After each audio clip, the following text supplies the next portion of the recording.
Radio 2000 98.5 FM Community Program. सामाजिक हिंदी कार्यक्रम दर्पण आकाशवाणी 2098.5 FM।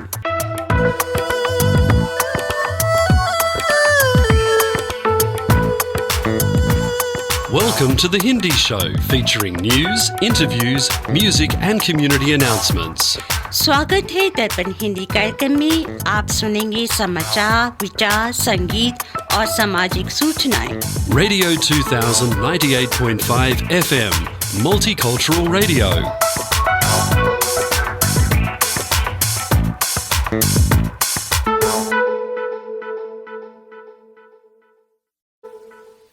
आज रविवार युगाब्द 5126 कलियुग विक्रम संवत 2082 वैशाख महीने के शुक्ल पक्ष की चतुर्दशी 11 मई 2025 है।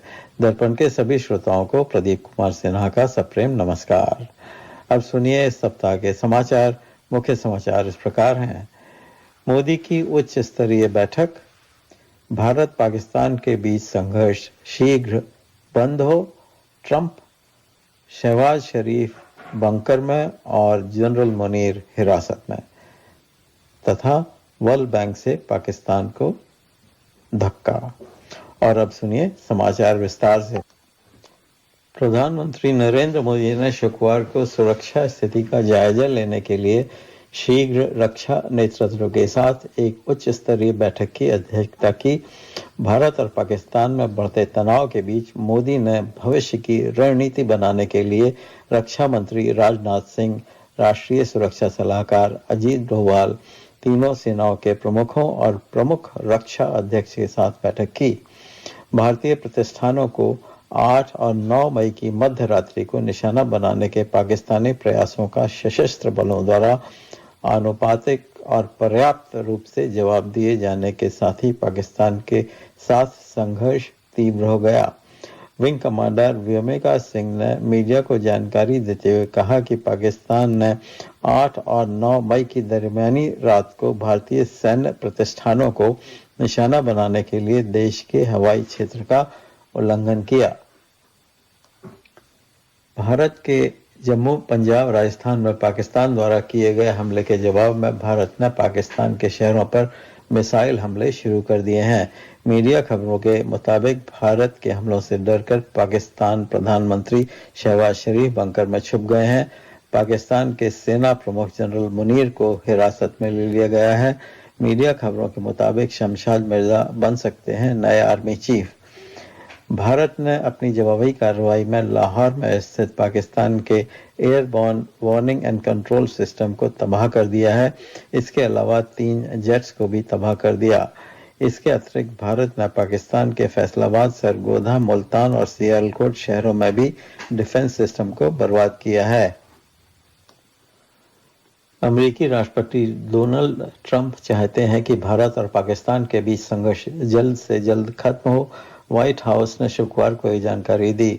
व्हाइट हाउस की प्रेस सचिव कैरोलिना लेविट की ये टिप्पणी ऐसे समय में आई जब पहलगांव में 22 अप्रैल को हुए आतंकवादी हमले के जवाब में भारत के सशस्त्र बलों ने बुधवार को ऑपरेशन सिंदूर के तहत पाकिस्तान और पाकिस्तान के कब्जे वाले कश्मीर में आतंकवादियों के 9 ठिकानों पर हमला किया।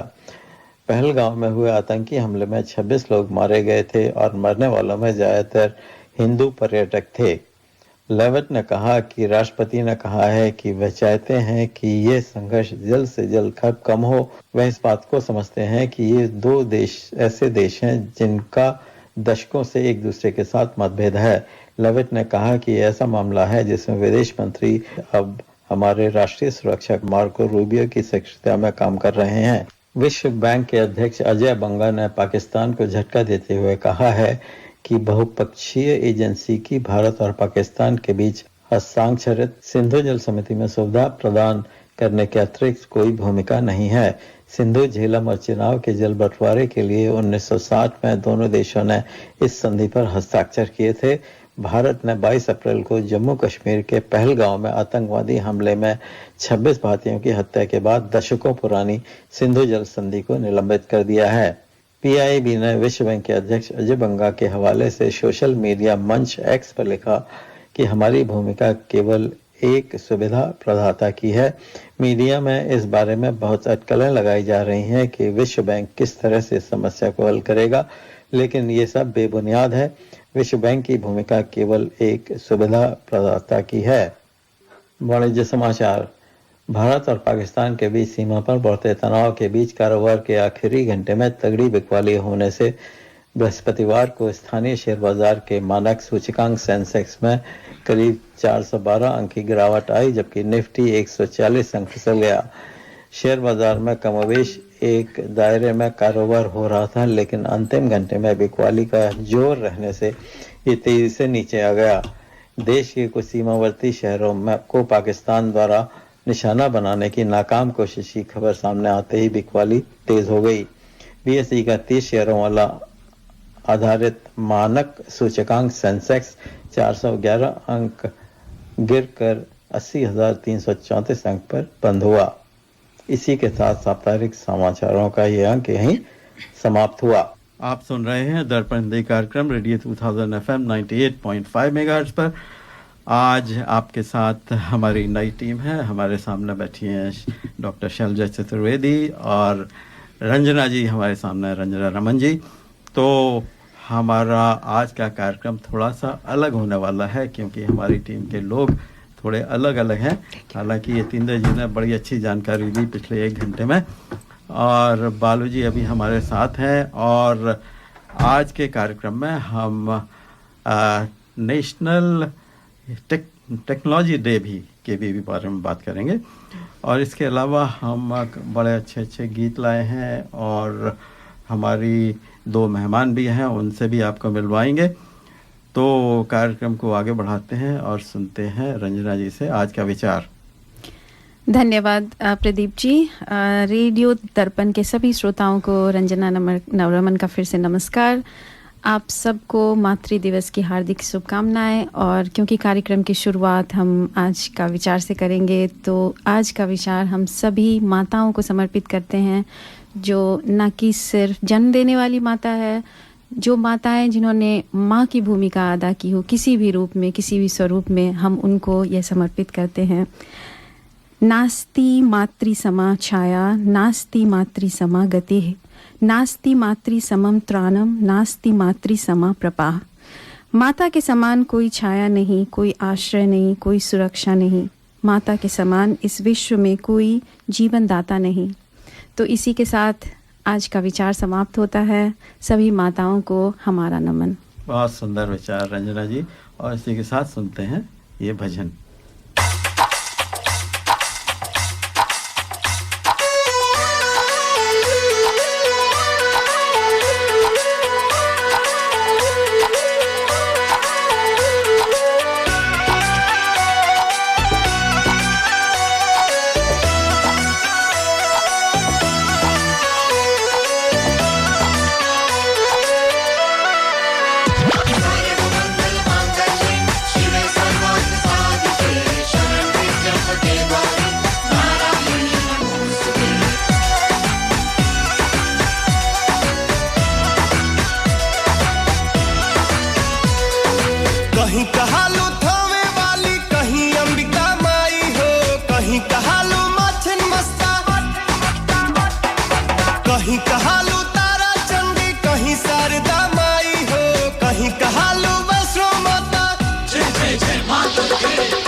काली कराली जया शिवानी तू हऊ, मैं तू हऊ।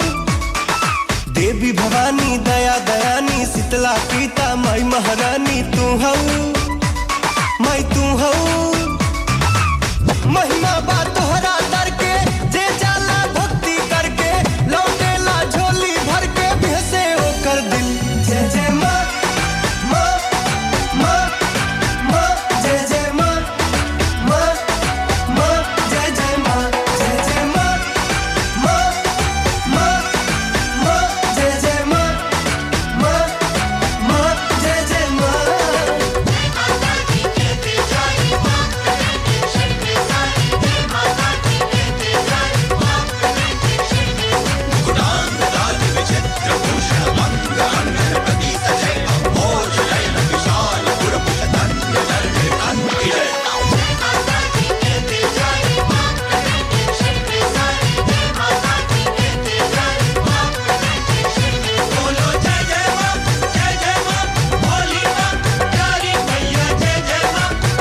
शुंभ घातिनी महिख मर्दिनी खड़ग धारिणी खप्पड़ वाली तू हऊ मैं तू हऊ भक्त रक्षिणी काल भक्षिणी योग योगिनी सिंह वाहिनी तू हऊ मैं तू हऊ बिन मांगे सब कुछ दे लू सेवकन पर दया करे लू बिन बोले बात बुझे लू कहे पवन के दिल जय जय माँ माँ माँ माँ जय जय माँ माँ माँ जय जय माँ जय जय माँ माँ माँ माँ जय जय माँ माँ माँ जय जय माँ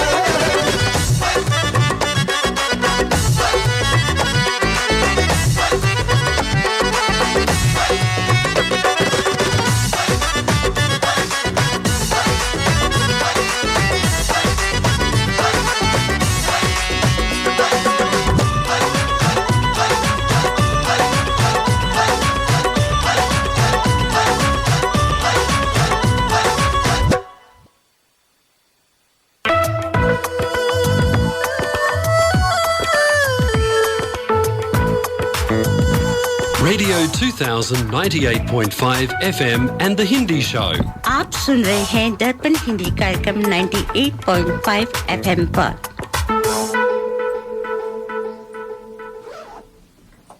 करी मास्टर ने कंप्लीट करी मिक्स बनाया फिर उसको घर घर में देखो पहुंचाया घंटों की कुकिंग को मिनटों में कर दिखाया वाह वाह वाह बढ़िया खाना बन के आया करी मास्टर ने जादू चलाया करी मास्टर ने कंप्लीट करी मिक्स बनाया करी मास्टर्स कंप्लीट करी mix available at all leading spice shops. ये था हमारे स्पॉन्सर करी मास्टर का संदेश। आपने अभी जो भजन सुना वो एक भोजपुरी भाषा में वो भजन था। बहुत पॉपुलर जो भोजपुरी है वो शायद किसी और जोनर के लिए है, बट ये भजन जो उस धुन पर बनाई गई ये काफ़ी पॉपुलर हुई और पवन सिंह जाने माने नाम हैं भोजपुरी इंडस्ट्री के और अब हिंदी में भी उनकी जो प्रसिद्धि है वो बढ़ रही है। तो इस भजन के साथ हम आज के कार्यक्रम की शुरुआत करेंगे और ऐसे ही बहुत सारे और मनोरंजक गाने सुनेंगे। उन गानों के बारे में उनके पीछे की कहानियां भी जानेंगे और हमारे साथ जैसा कि प्रदीप जी ने कहा था हमारे साथ गेस्ट्स हैं। तो अभी आपने बालू जी से आप लोग उनको सुने और हमारे साथ अभी आने वाले हैं एक जो थिएटर का जो एक शिवाजी महाराज का बहुत बड़ा प्ले होने वाला है सिडनी में, जो लाइव प्ले पहली बार ये साउदर्न हेमिस्फीयर में पहली बार होने वाला है और उसमें 300 से 350 लोग लाइव काम करने वाले हैं। तो उससे संबंधित हमारे यहाँ जो हिंदू स्वयंसेवक शाखा के कोऑर्डिनेटर्स हैं वो आज अवेलेबल हैं हमारे स्टूडियो में। हम उनका परिचय आपसे कराएंगे और फिर उनसे आगे हम बात करेंगे। और प्रदीप जी आगे हमारा क्या है कार्यक्रम में?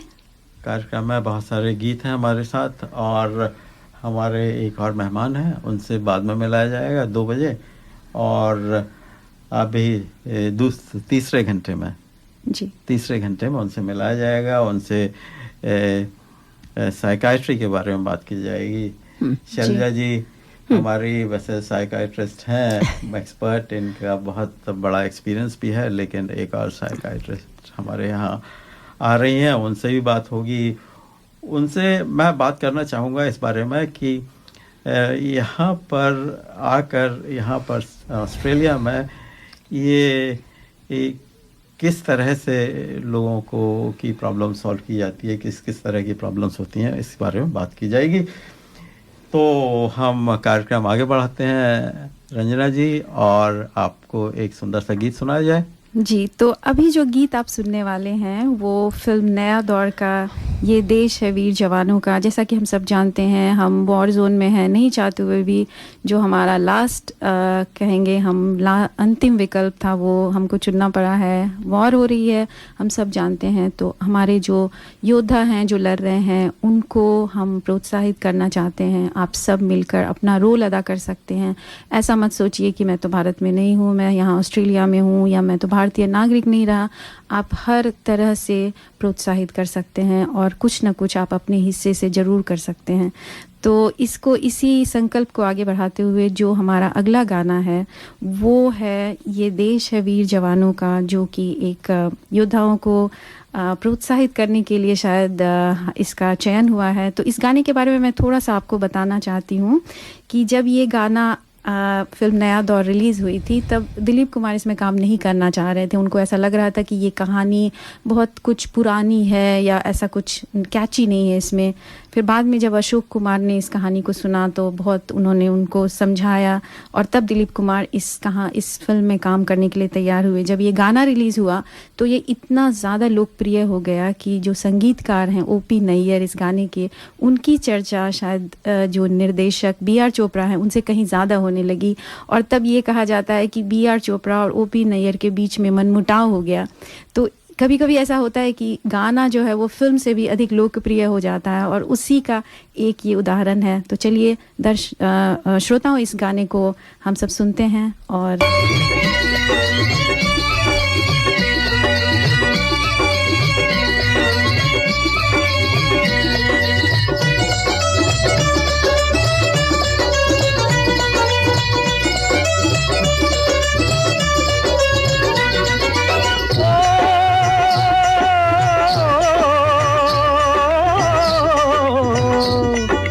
देश है वीर जवानों का, अलबेलों का, मस्तानों का, इस देश का यारो, इस देश का यारो क्या कहना, ये देश है दुनिया का गहना।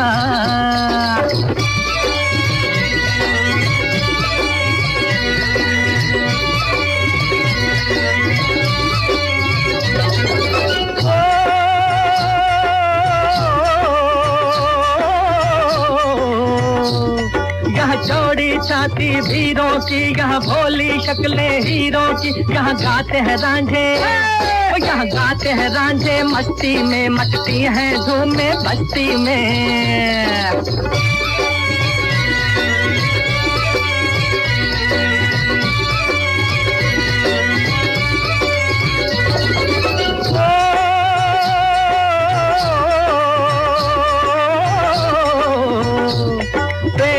बहारे झूलों की, राहों में कतारे फूलों की, यहाँ हंसता है सावन, यहाँ हंसता है सावन, बालों में खिलती है कलियां डालों में।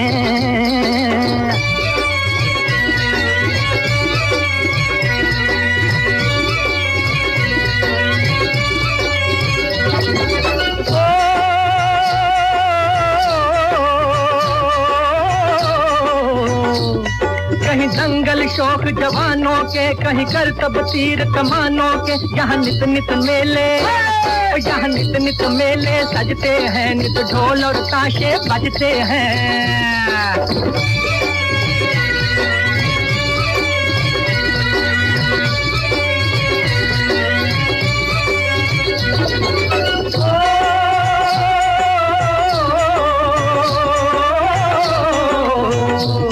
दिल भर के लिए दिलदार है हम, दुश्मन के लिए तलवार है हम। मैदान में अगर हम डट जाएं, मुश्किल है कि पीछे हट जाएं।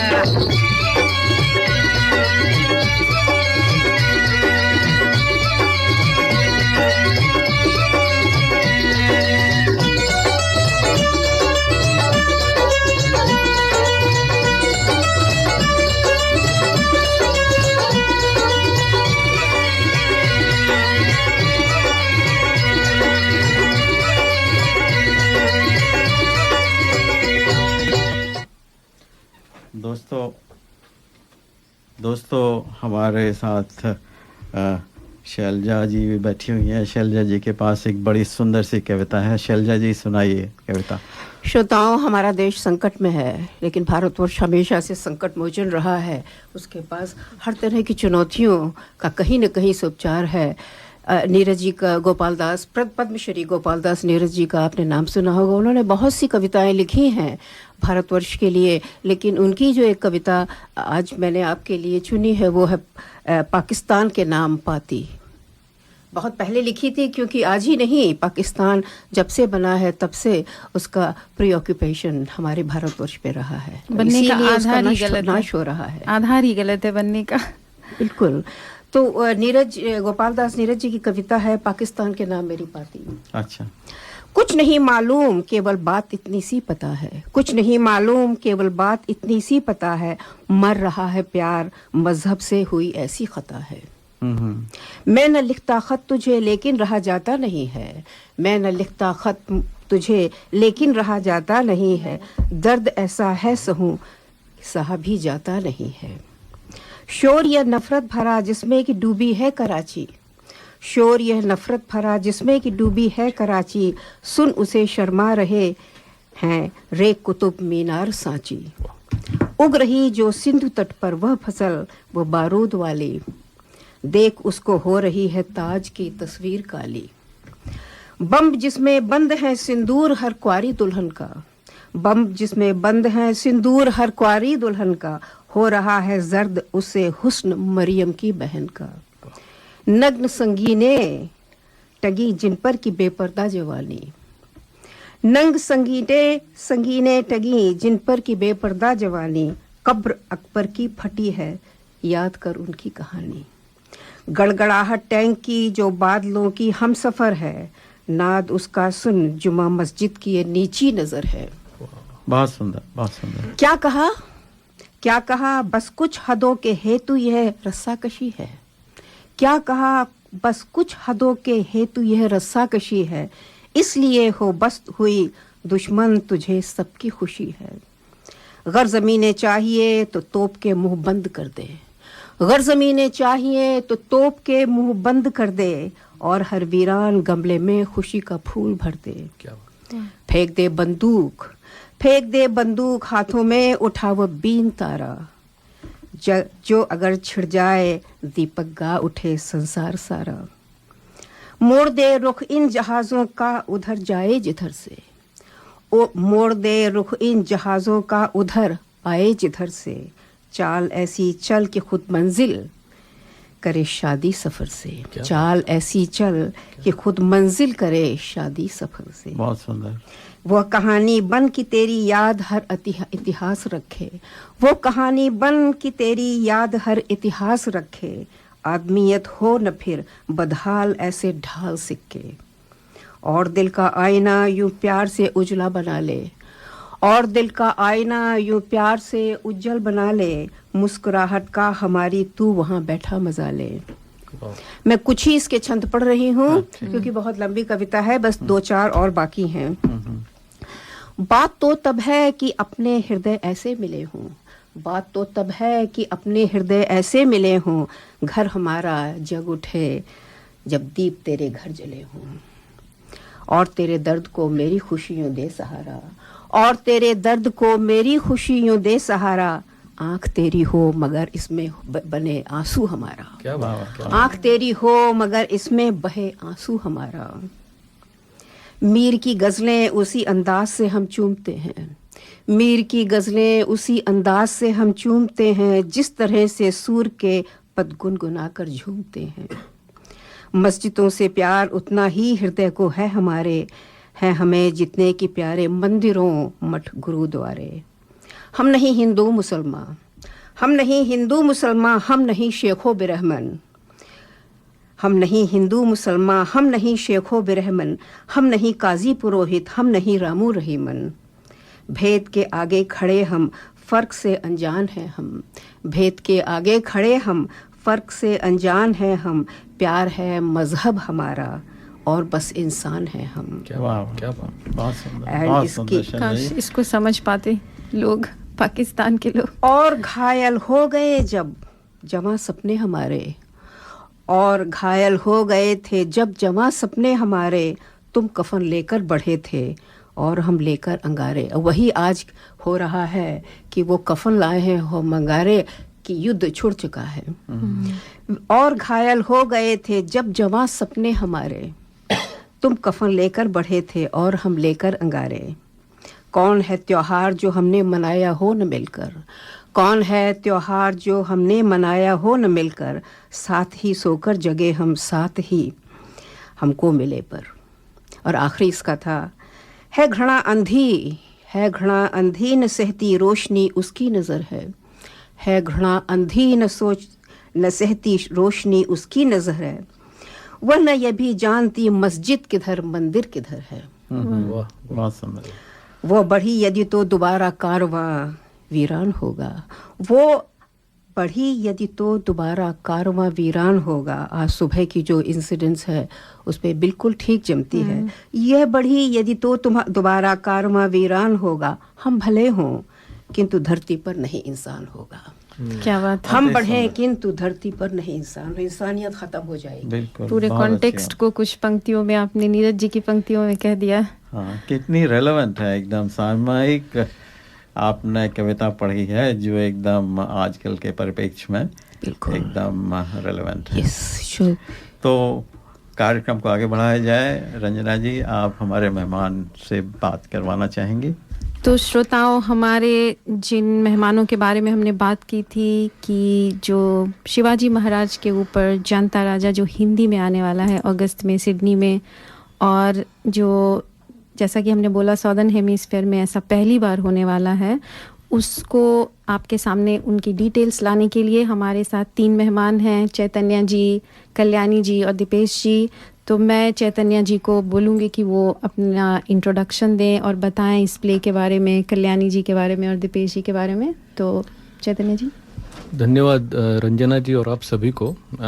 एक चीज़ से मैं थोड़ा सा डिफ़र करूँगा, हम मेहमान नहीं है, हम सब साथ ही है। और आज की घड़ी में हम सब बिल्कुल ही साथ हैं। बिल्कुल बिल्कुल। तो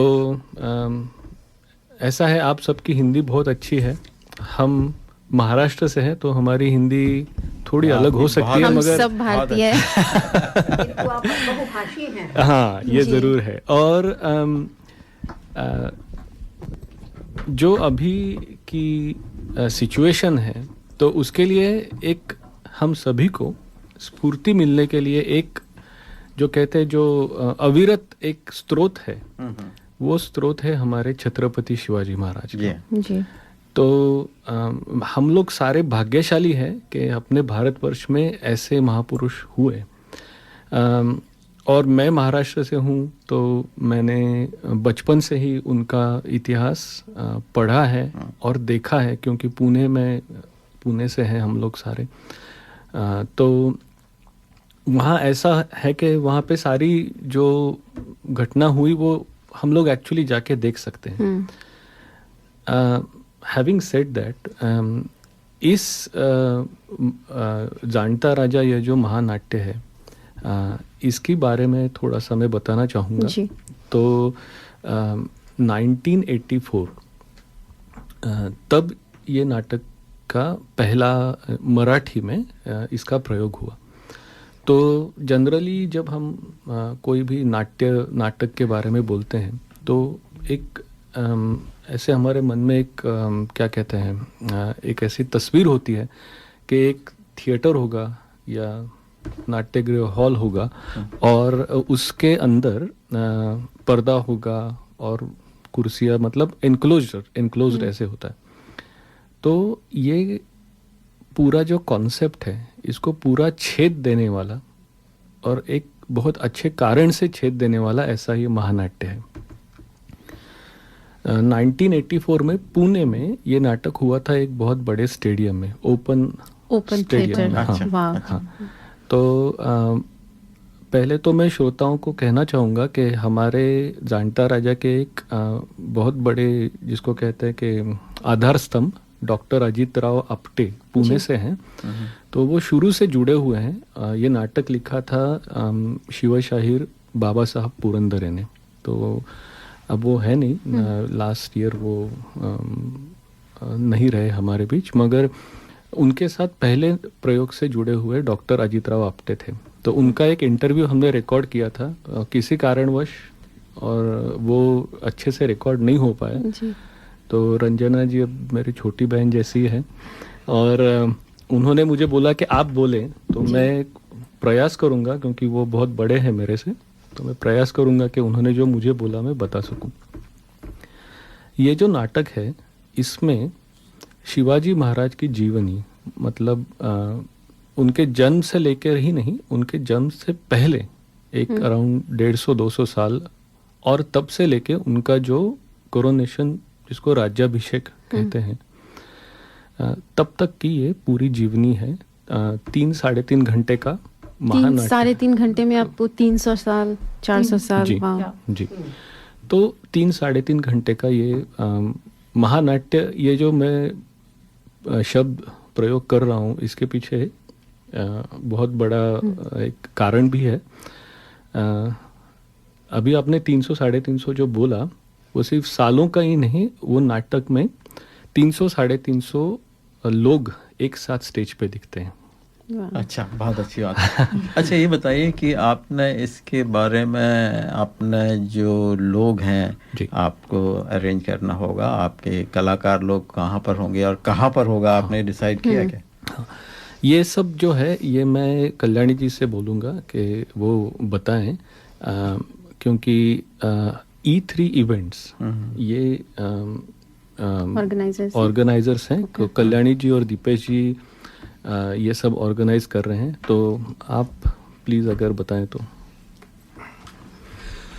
नमस्कार, दीपेश परीख और कल्याणी कुलकर्णी। ये E3 इवेंट के बैनर के अंडर हम ये महानाट्य ला रहे हैं, जिसका नाम है जानता राजा, और ये छत्रपति शिवाजी महाराज की लाइफ स्टोरी के ऊपर डिपेंडेंट पूरा स्टोरी है अप टू राज्याभिषेक। अभी ये नाटक और ये महानाट्य जिसे हम कहते हैं, जिन पिछले 40 सालों से इसका प्रयोग जारी है, भारत में, लंदन, USA, सब जगह नहीं तो कम से कम 1-8 करोड़ लोगों ने ये नाटक देखा होगा। और शिवाजी महाराज का जो चरित्र है और जो उनका लाइफ स्टोरी है सुना होगा ये नाटक के माध्यम से। इसके पीछे, जैसे हमारे मित्र ने बताया कि ये बहुत रिसर्च डॉक्टर बाबा साहेब पुरंदरे ने किया है और उसके ऊपर उन्होंने ये पूरा स्टोरी लिखा है। तो आप लोगों को यही जो रियल लाइफ बोलते हैं, real life of the history हम दिखाएंगे स्टेज पे। यहाँ पे हम 60 लोग वहाँ इंडिया से आ रहे हैं और यहाँ से लोकल आर्टिस्ट हम 100 के ऊपर से लोकल आर्टिस्ट हम ले रहे। अच्छा। हाँ, बहुत लोगों का हमें अच्छी तरह से रिस्पांस आया है। काफ़ी सारी ऑडिशंस की फॉर्म आई है। उन लोगों ने काफ़ी सारी छोटी छोटी वीडियोस जो हम उन तक पहुंचाते हैं और वो डिसाइड करते हैं कि किसको कौन सा रोल मिलने वाला है। अभी भी ऑडिशन की फॉर्म ओपन है, लाइव है। जिसको अगर पार्टिसिपेट करना है तो आप e3events.com.au पे जाके वहाँ पर ऑडिशन का फॉर्म है जानता राजा के लिए, तो आप वहाँ जाके वो ऑडिशन की फॉर्म फिलअप करके एक छोटा सा वीडियो हमें भेज देंगे और हम उन तक पहुँचाएंगे। वो यहाँ पर एंड ऑफ जून और जुलाई में आएंगे। तो जिन जिन लोगों ने पार्टिसिपेट किया है उनको वो क्या रोल होगा, कैसे होगा, उनके साथ वो बैठ के डिसाइड करेंगे, उनके साथ दिखाएंगे। और ये एक अच्छा है कि किसी को डायलॉग नहीं बोलना है, बिकॉज ये जो है डायलॉग्स रिकॉर्डेड आई है, खाली उनको एक्टिंग करनी है, लिपसिंग करनी है। लिपसिंग या एक्सप्रेशन, ज़्यादा एक्सप्रेशन है, बिकॉज वो रिकॉर्ड ये ड्रामा जो है वो हिंदी में होने जा रहा है विथ इंग्लिश सबटाइटल।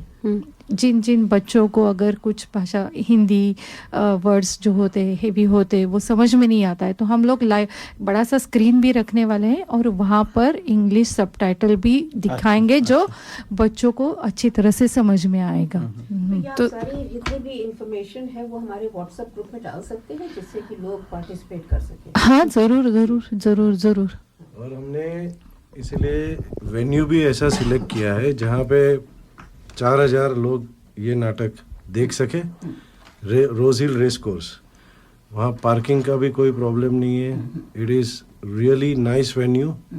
और for the first time again, क्योंकि भारत में ये लोग जो अपना सेट लगाते 3 मंजिला सेट रहता है, अच्छा, वो यहाँ तक लाना, वो सब और वापस लेके जाना, वो लॉजिस्टिकली पॉसिबल नहीं था। तो हमने पूरा डिजिटलाइज किया है। अच्छा, इतना बड़ा स्क्रीन, मतलब you will seeing is the believing. ऐसा नहीं है कि हम बोलेंगे, क्योंकि हम तो एक्साइटेड है, हम ला रहे हैं। और ये कल्याणी जी का ही ड्रीम प्रोजेक्ट था कि नहीं, जानता राजा मैंने बचपन में देखा है, मुझे हमारे बच्चों को दिखाना है, हमारे यंगस्टरों को दिखाना है, ताकि हिस्ट्री पता चले कि हमारी राजा रजवाड़े भी कितने महान थे। और छत्रपति शिवाजी महाराज का जो कैरेक्टर है वो इतना महान था कि वो आप यहाँ के नए मैनेजमेंट स्टूडेंट्स को भी वो समझना चाहिए कि जिस तरह से वो अपना पूरा मैनेज करते थे। और इसी के साथ ये करते हैं, थोड़ा सा ब्रेक लेते हैं, एक गीत सुनते हैं, उसके बाद आपसे बातचीत जारी रहेगी। जरूर जरूर। कौन सा गीत आने वाला है प्रदीप जी? गीत आने वाला है हमारा मेरे देश की धरती। उसके पहले जरा हम स्पॉन्सरशिप मैसेज बजाएंगे। Every Sunday, listen to the Hindi show, 98.5 FM, Radio 2000. हर रविवार सुनिए दर्पण हिंदी कार्यक्रम 98.5 FM पर सुबह 9 से 11 बजे तक।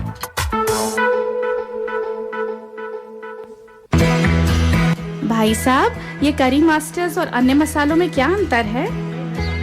बहन जी, करी मास्टर्स कंप्लीट करी मिक्स है। इसमें अनियन, गार्लिक, जिंजर, टमाटर, नमक, मिर्च, हल्दी, धनिया वे सभी मसाले मिले हुए आते हैं। ये बनाने में बहुत ही आसान और खाने में लाजवाब है। It's so easy. इनकी वेबसाइट का एड्रेस है www.currymasters.com.au। तो श्रोताओं, जो आने वाला गाना है वो उपकार फिल्म का गाना है और उसके बोल हैं मेरे देश की धरती सोना उगले। आप सब ने ये गाना कहीं ना कहीं सुना होगा। तो इस गाने के बारे में कहा जाता है कि मनोज कुमार के ऊपर ये पिक्चराइज्ड है और महेंद्र कपूर की आवाज़ है इस गाने में, कि मनोज कुमार और जो इस गाने के गीतकार हैं गुलशन बावरा, वो दोनों दोस्त हुआ करते थे। तो मनोज कुमार चूँकि किसान घर से बिलोंग करते हैं, वो काफ़ी मिट्टी से जुड़े हुए हैं, तो वो जब खेतों से जाते थे या मंदिर जाया करते थे अपने दोस्त के साथ, तो तब एक बार उन्होंने ये गाने की जो पहली लाइन है उसको गुनगुनाया। और उस समय ये गाना ऐसा होता था कि उन्होंने ऐसे ही बोला कि इस देश की धरती सोना उगले, और ये बहुत कैची लगा मनोज कुमार को। उन्होंने इसको अपने दिमाग में रखा और जब वो निर्माता और नायक दोनों ही हैं इस फिल्म के, तो तब उनको ये आया कि ये गाना हमें इस फिल्म में डालनी है। जब कल्याण जी आनंद जी से बात हुई तो उन्होंने कहा कि ये मेरे देश की धरती, इस देश में उतनी फीलिंग नहीं आ रही है, तो उसको हम मेरे देश की धरती सोना उगले बोलेंगे और इस गाने का ये मुखरा होगा। कल्याण जी आनंद जी जो कि संगीतकार हैं, उनको ज़्यादा समझ है संगीत की, वो कहते हैं कि मनोज ये एक गाने से मुखरा नहीं बन सकता है, तो इसमें कुछ और जो शब्द जो हैं वो डाले जाने चाहिए।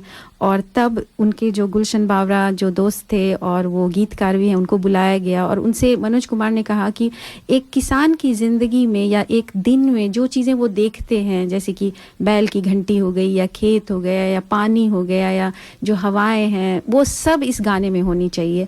और उसको फिर इसके डिफरेंट कंपोज करके वो उन सारी चीज़ों को इस गाने में समाहित किया गया और तब ये एक महान गीत बनकर आया जिसको हम सब अभी एंजॉय करेंगे।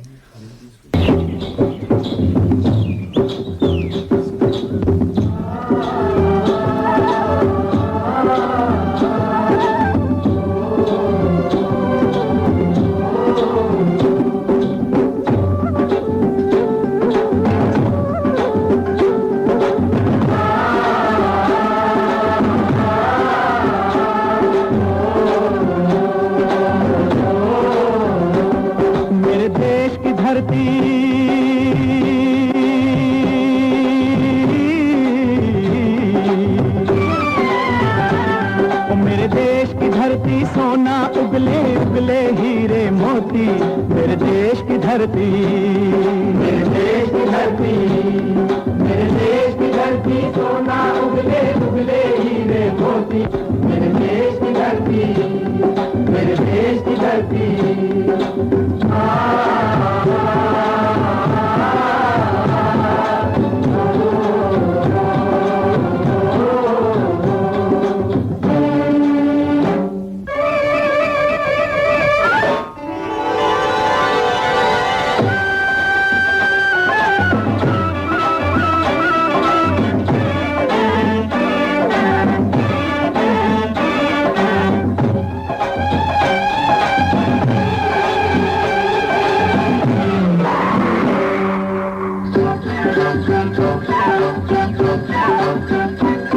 बैलों के गले में जब घुंघरू जीवन का राग सुनाते हैं, जीवन का राग सुनाते हैं, गम को दूर हो जाता है, खुशियों के कमल मुस्काते हैं, खुशियों के कमल मुस्काते हैं।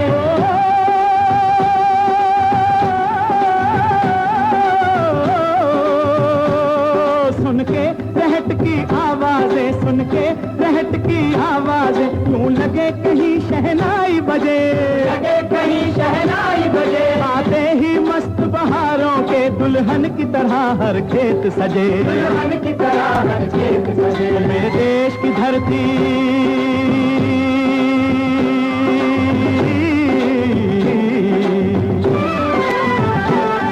मेरे देश की धरती, सोना उगले उगले हीरे मोती, मेरे देश की धरती, मेरे देश की धरती।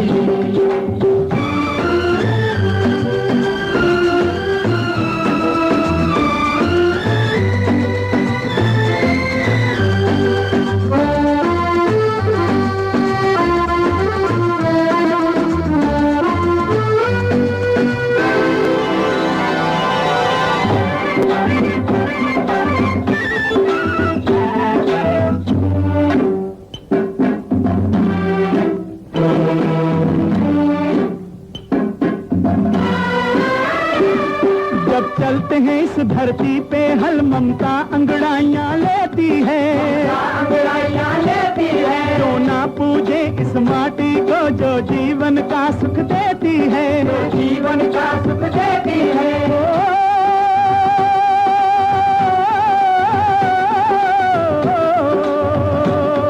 इस धरती पे जिसने जन्म लिया, इस धरती पे जिसने जन्म लिया, उसने ही पाया प्यार तेरा, पाया प्यार तेरा। यहाँ अपना पराया कोई नहीं,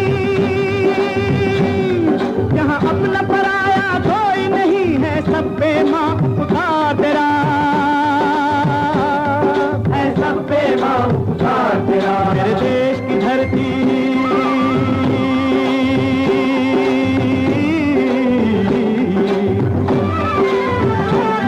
मेरे देश की धरती, सोना उगले उगले हीरे मोती, मेरे देश की धरती, मेरे देश की धरती।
गौतम नानक का, खिलते हैं अमन के फूल यहाँ, अमन के फूल यहाँ। गांधी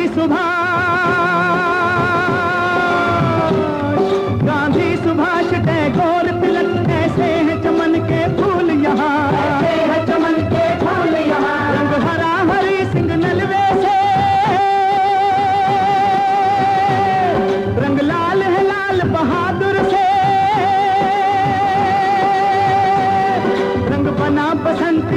भगत सिंह, रंग अमन कबीर जवाहर से,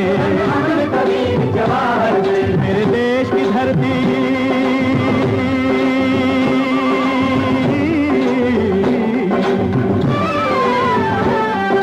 देश की धरती सोना उगले उगले हीरे मोती, मेरे देश की धरती, मेरे देश की धरती, मेरे देश की धरती सोना उगले उगले हीरे मोती, मेरे देश की धरती, मेरे देश की धरती, मेरे देश की धरती, मेरे देश की धरती, मेरे देश की धरती।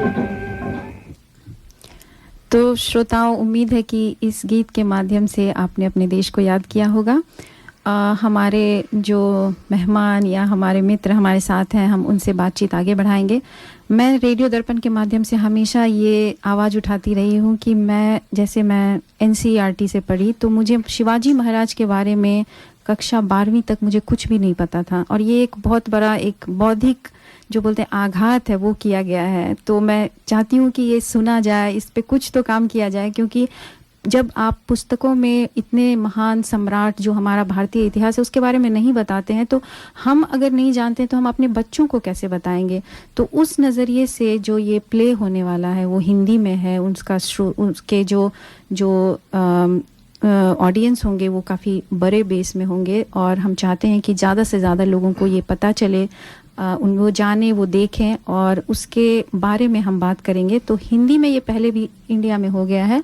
तो चैतन्य जी, आप बताइए कि हिंदी में करने का रीज़न क्या है, आप कैसे इससे जुड़े, कैसे लगा कि ऑस्ट्रेलिया में होना चाहिए? इसके पहले कि हम वहाँ पर आए, हम पहले थोड़ा सा चैतन्य जी के बारे में जानना चाहेंगे और हमारे जो तीनों मेहमान हैं उनके बारे में थोड़ा जानना चाहेंगे कि आपने बताया कि आप महाराष्ट्र से हैं, लेकिन आपकी बैकग्राउंड जैसे आप HSS से भी हैं, स्वयंसेवक संघ से भी है, तो आपका जुड़ाव शिवाजी जी के इस नाटक से या हिंदू स्वयंसेवक संघ से किस तरह से हुआ, और आपकी अपब्रिंगिंग कहाँ पर हुई महाराष्ट्र में? तो मैं वैसे महाराष्ट्र में पुणे से हूँ, और जैसे अभी मैंने शुरू में कहा कि हम भाग्यशाली हैं, मैं तो अपने आप को बहुत भाग्यशाली समझता हूँ कि पुणे में जहाँ मेरी स्कूल थी तो वहाँ से 1.5-2 किलोमीटर के सारी रेडियस में ये सारे जो शिवाजी महाराज का बचपन जहाँ बीता, वो सारे जो हिस्टोरिकल प्लेसेस हैं वो वहीं पे है। अच्छा, तो मतलब जो कहते हैं ना, ये संस्कार होते हैं, हमें भी नहीं पता चलता, अपने मन पे होता है। हाँ एक्चुअली तो वो होते गए। अच्छा। और एक और अच्छी बात थी कि मुझे थोड़ा इतिहास के बारे में रुझान था शुरू से ही, तो मैं पढ़ता था। और उसमें भी एक अच्छा हुआ कि जो ये बाबा साहेब पुरंदरे हैं, उनके जो सारे शिष्य थे, उनके साथ मेरा वैयक्तिक परिचय था। तो एक ऐसे कहते हैं ना जिसमें कोई नैरेटिव नहीं, ऐसा प्योरेस्ट फॉर्म ऑफ हिस्ट्री, वो मुझे शुरू से पढ़ने का एक भाग्य मिला। अच्छा, तो उसके वजह से, और ये कहते हैं कि शिवाजी महाराज जो है उनका जो काम है युग प्रवर्तक, और उनको युग पुरुष कहते हैं, कि जिन्होंने जितना इम्पोर्टेंस भगवान श्री राम और श्री कृष्ण का था उस समय, उतना ही इम्पोर्टेंस हमारे लिए आज के युग में शिवाजी महाराज और राणा प्रताप का है। छत्रपति का क्या महत्व है? छत्रपति ये संस्कृत वर्ड है।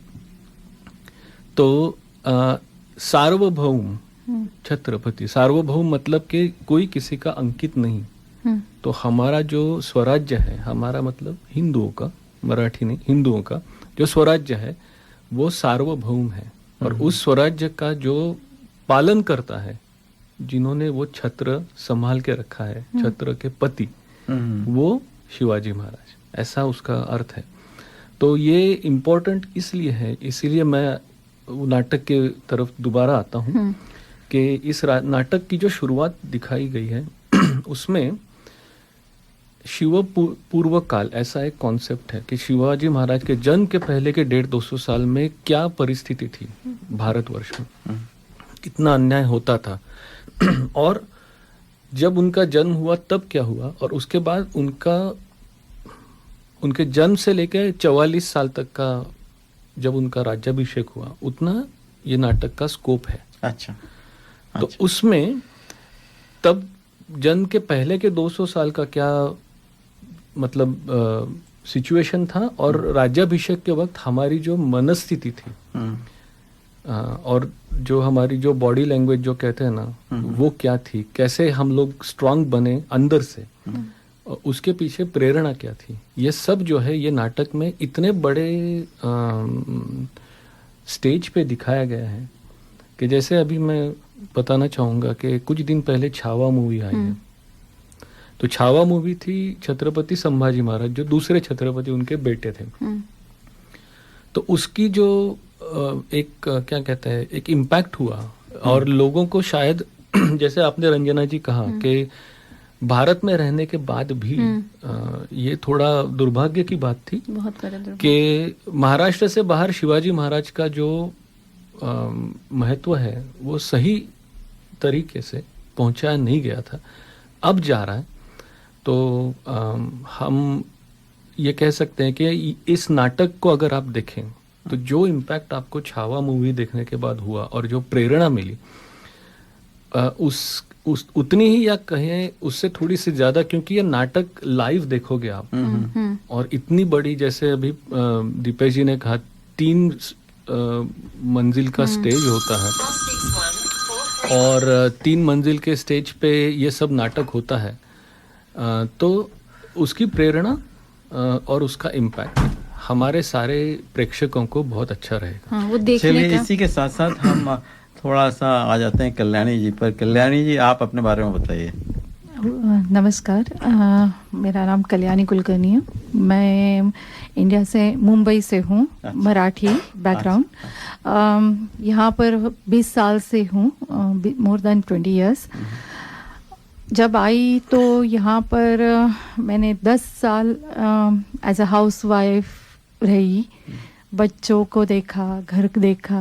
फिर आफ्टर 10 इयर्स मैंने थोड़ा, अभी बच्चे स्कूल गए तो थोड़ा थोड़ा मतलब बच्चों को लेके आना जाना और चाइल्ड केयर ऐसा करती थी।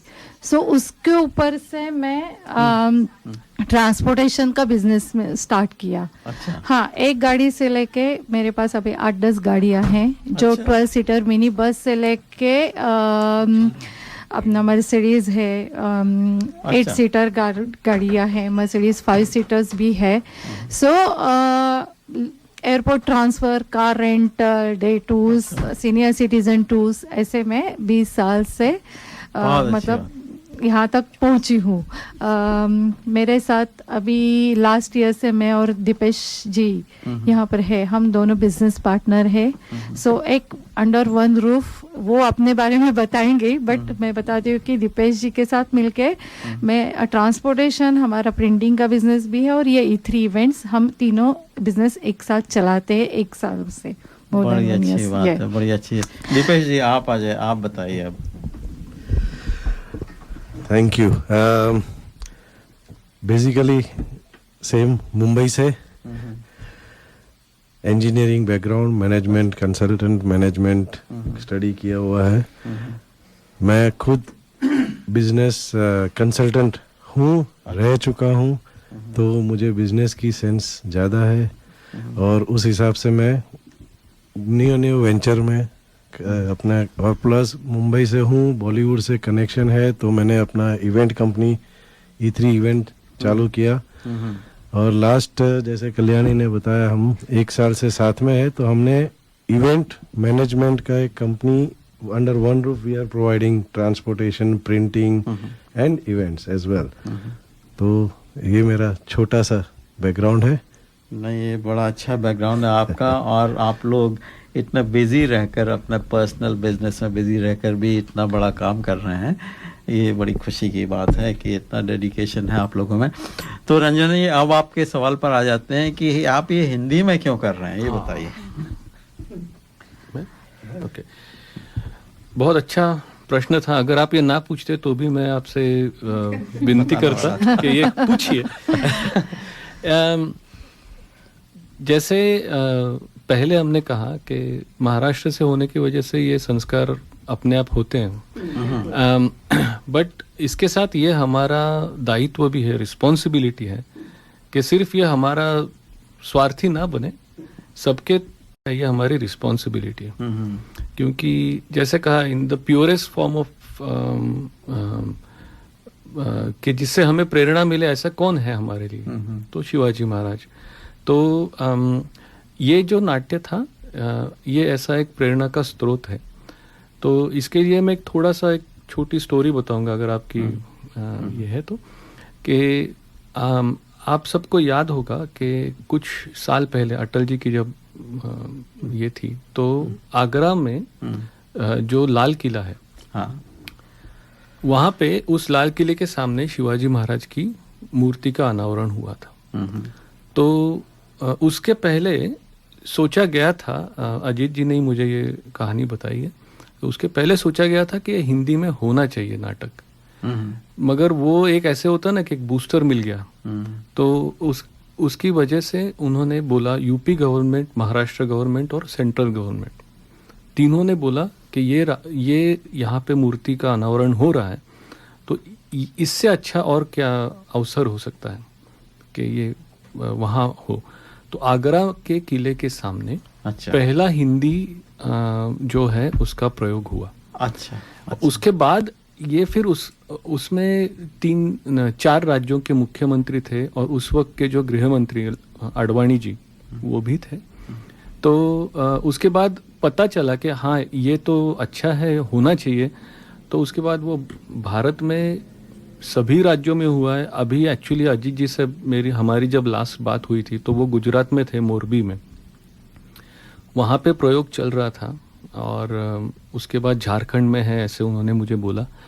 तो ना केवल भारत में, भारत के बाहर जो नॉर्दर्न हेमिस्फीयर है, उत्तर गोलार्ध, उसमें सारे देशों में हुआ है, यूरोप में हुआ है, यूएस में हुआ है, यूके में। और हमारे लिए, सिडनी के लोगों के लिए ये गर्व की बात है, दक्षिण गोलार्ध में, सदर्न हेमिस्फीयर में ये पहला प्रयोग हो रहा है और हमारे सिडनी में हो रहा है। अच्छा, ये बताइए कि आप कह रहे थे कि ये 3 मंजिला आपकी बिल्डिंग होती है जिस पर किया जाता है, और आपने अभी बताया कि आप इलेक्ट्रॉनिकली इसे प्रोजेक्ट करके इसे करेंगे, तो ये क्या पहली बार कर रहे हैं या कर चुके हैं? हाँ जी, ये पहली बार कर रहे हैं, ना उन्होंने कभी किया है ना। ऐसे आप देखोगे कि इतना पुराना महानाट्य, उसका जो फाउंडर मेंबर है उनका थॉट प्रोसेस चेंज करना भी बहुत मुश्किल होता है। तो 3 मंजिला जो सेट था वो चेंज करवाना हमारे लिए भी बहुत मुश्किल था। नो डाउट हम ज़्यादा खर्चा कर रहे हैं प्रोडक्शन के ऊपर, क्योंकि वो सेट आता तो हमारा खर्चा नहीं था। लेकिन जो डिजिटलाइज है तो उनके लिए पूरा कंटेंट तैयार करना, उधर से शुरुआत चल रही है और वो एकदम परफेक्ट बड़ा बनेगा। नहीं तो आपकी से आपका शायद खर्चा ज़्यादा होगा, लेकिन आगे चलकर आपका खर्चा कम हो जाएगा, ट्रांसपोर्ट नहीं करना पड़ेगा। नहीं, ऐसा है चैतन्य जी, कल्याणी जी और दीपेश जी, आप हमारे पास आए और इतना बड़ा काम कर रहे हैं। हम लोगों की क्या सेवा हो सकती है हम लोगों को बताइएगा, और हमारे श्रोता लोग भी आपसे जुड़ना चाहेंगे, क्योंकि आपको 300-350 लोगों की ज़रूरत होगी। तो हमारे पास सिडनी में बड़े बड़े कलाकार हैं, आप उनसे, वो आपसे संपर्क करेंगे तो उनका ध्यान रखिएगा और हम आपका नाटक ज़रूर देखने आएंगे। एक बात और बता दीजिए कि ये टिकट आपने कितने रखे हैं और कहाँ से अवेलेबल हैं? जी, ये टिकट्स बहुत रिजनेबल प्राइस पे हमने रखी है, $50 से स्टार्ट है। हमारी वेबसाइट, जैसे मैंने कहा, e3events.com.au पे जाके ऑडिशन का फॉर्म भी भर सकते हैं और टिकट भी बुक कर सकते हैं। और जैसे कि मैं और एक बात बताना चाहती हूँ कि ग्रुप ऑफ बुकिंग भी अवेलेबल है। जैसे अगर 10 लोगों को टिकट एक साथ बुक करनी है तो हम 10% डिस्काउंट भी देने वाले हैं उनके ऊपर। सो बट वो ऑनलाइन नहीं, मेरा नंबर है, मोबाइल नंबर 0430009286। आप इस पर मुझे व्हाट्सअप कर सकते हैं, SMS कर सकते हैं और बता सकते हैं कि हमें ये 10 लोगों की टिकट बुक करनी है, तो मैं उनकी 10% डिस्काउंट देके मैं टिकट्स बुक कर सकती हूँ। अच्छा, ये बताइए कि आप हमारे व्हाट्सएप ग्रुप में हैं कि नहीं? व्हाट्सएप ग्रुप पे नहीं हो, आप अगर मुझे ऐड कर सकते हैं तो मैं आ जाऊंगी व्हाट्सएप कर देंगे। ये तो बात ठीक नहीं है कि आप हमारे व्हाट्सएप ग्रुप में नहीं है, आप तीनों को होना चाहिए। जी और हम आपका फोन नंबर लेकर वहाँ ऐड कर देंगे। उसके बाद आप ये सारी डिटेल की आपको कैसे संपर्क करें लोग, कहाँ से टिकट मिलेगा, कैसे मिलेगा, ये सब उस पर आप लिख देंगे तो बड़ा आसान हो जाएगा। हाँ, और एक बात बताना चाहती हूँ कि जहाँ ये जो लेडीज इस पर काम करने वाली है, उनको वहाँ से कॉस्ट्यूम, सारे कॉस्ट्यूम वहाँ से इंडिया से आने वाले हैं, कॉस्ट्यूम एंड ज्वेलरी, तो उनको वो भी फिक्र करने की जरूरत नहीं कि हमारा कॉस्ट्यूम क्या होगा या हमारी ज्वेलरीज कैसी होगी, क्या होगी। वो सिर्फ लेडीज बिकॉज लेडीज लोगों को ही ज्यादा रहते हैं बट ये है कि जो भी लेडीज वहाँ पर, लड़कियाँ, छोटे बच्चे 9 बट एक है कि 9 साल के ऊपर से वो पार्टिसिपेट कर सकते हैं टिल वो कहीं से भी। ये जांटा राजा करने की एक ही इच्छा है कि आजकल बॉलीवुड का जमाना है, लोग कहीं ना कहीं इतिहास अपना भूल चुके हैं, तो भूलते जा रहे हैं या भूल चुके हैं, मैं बोलूँगी वो पीछे जा रहा है। तो वापस उनको दिखाना चाहूँगी, यहाँ के बच्चों को दिखाना चाहूँगी कि कैसे हम लोग, मतलब हमारे जो राजा है वो लोग ने कैसे हमारे लिए इतना बड़ा किया है। तो आए, आप सब बच्चों को लेके आए, खास करके दिखाएं उनको कि अपना इतिहास क्या है, शिवाजी महाराज जी क्या है, ये मैं कहना चाहूँगी सब। चैतन्य जी, आपसे लास्ट वर्ड होगा, लेकिन ये अभी कल्याणी जी ने बोला कि डांडा राजा, जानता मतलब के जनता का राजा, जनता राजा, जानता राजा, जानता ये मराठी शब्द है मगर उसमें उसका मेन जनता का राजा, जनता को जानने वाला राजा। यस, तो आप बताइए लास्ट वर्ड आपका। मुझे लगता है कि ये महानाट्य ऐसे होता है कि एक अनुभव करने की चीज है जिसको हम शब्दों में दूसरे किसी के साथ एक्सप्लेन नहीं कर सकते। उसका एक बहुत अच्छा संस्कृत शब्द है स्वसंवेद्य, जिसकी संवेदना आपको खुद को ही आनी चाहिए, किसी को आप एक्सप्लेन नहीं कर सकते। बिल्कुल। तो ये ऐसा स्वसंवेद्य अनुभव है। तो मुझे ये बिल्कुल विश्वास है क्योंकि सिडनी ऑस्ट्रेलिया का एक, और हम लोग सारे ऑस्ट्रेलिया में भारत के प्रतिनिधि हैं अपनी संस्कृति के, तो बिल्कुल सारे ही अपने जैसे जो लाइक माइंडेड समविचारी लोग हैं उन सबको लेके आएंगे। उतना ही नहीं, इस नाटक में जहाँ भी कोई आपको पार्टिसिपेट करना है जैसे कल्याणी जी ने कहा, E3 इवेंट्स में सारे ऑप्शंस हैं। मैं ज़रूर कह सकता हूँ कि मैंने ऐसे कई सारे लोगों से बात की है जो 30-30 साल इस नाटक में काम कर रहे हैं, और ये नाटक में ऐसे काम कर रहे हैं जैसे कि आप मंदिर में जाके पूजा जिस भाव से करते हैं उस पवित्र भाव से काम कर रहे हैं, और 30 साल कर रहे हैं। तो अगर वहाँ ऐसे कर सकते हैं तो क्यों ना हम यहाँ से करें। नहीं, बड़ी अच्छी बात है। और इसी के साथ चैतन्य जी, कल्याणी जी और दीपेश जी, आपका बहुत बहुत धन्यवाद कि आप यहाँ पर आए। आप कुछ कहना चाहती हैं? हाँ, अगर किसी को यहाँ पर मतलब घर से बिजनेस जो करते हैं उनको स्टॉल रखना है या किसी को स्पॉन्सरशिप देनी है तो वो भी आप हमें कांटेक्ट कर सकते हैं। घर से लोग जो बिजनेस करते हैं कि कपड़ों का बिजनेस हो, मसाले बनाते हैं या कोई भी छोटा मोटा बिजनेस है, वो वहाँ पर इतनी बड़ी ऑडियंस आ रही है तो उनको भी लार्जर ऑडियंस मिल सकता है, तो आप वो भी स्टॉल्स रख सकते हैं। स्टॉल्स की भी प्राइस बहुत रिजनेबल है। तो किसी को रखना है तो प्लीज़ मुझे 0430009286 पे कांटेक्ट करिए। मैं बहुत बहुत धन्यवाद। प्रदीप जी, आप रेडियो ग्रुप में ऐड करने वाले हैं, हम डिटेल फिर से डालेंगे श्रोताओं, और उसको कल्याणी जी उसमें डालती रहेंगी। लेकिन प्रदीप जी का एक सवाल जो कहीं लॉस्ट हो गया, लास्ट फ्यू वर्ड्स, तो चैतन्य जी आपसे प्रदीप जी ने पूछा था कि HSS से आप जुड़े हुए हैं, तो उसके बारे में आप थोड़ा बताइए कि क्या करती है HSS और कैसे लोग उससे जुड़ सकते हैं। हिंदू स्वयं सेवक संघ ये अपने भारत के बाहर एक बहुत बड़ी ऑर्गेनाइजेशन है. It is a part of the largest voluntary organization in the world. तो भारत के बाहर जहाँ तक मुझे याद है 48 देशों में है, ऑस्ट्रेलिया में भी है, और कुछ पूरे ऑस्ट्रेलिया में अराउंड 54 शाखाएं हैं.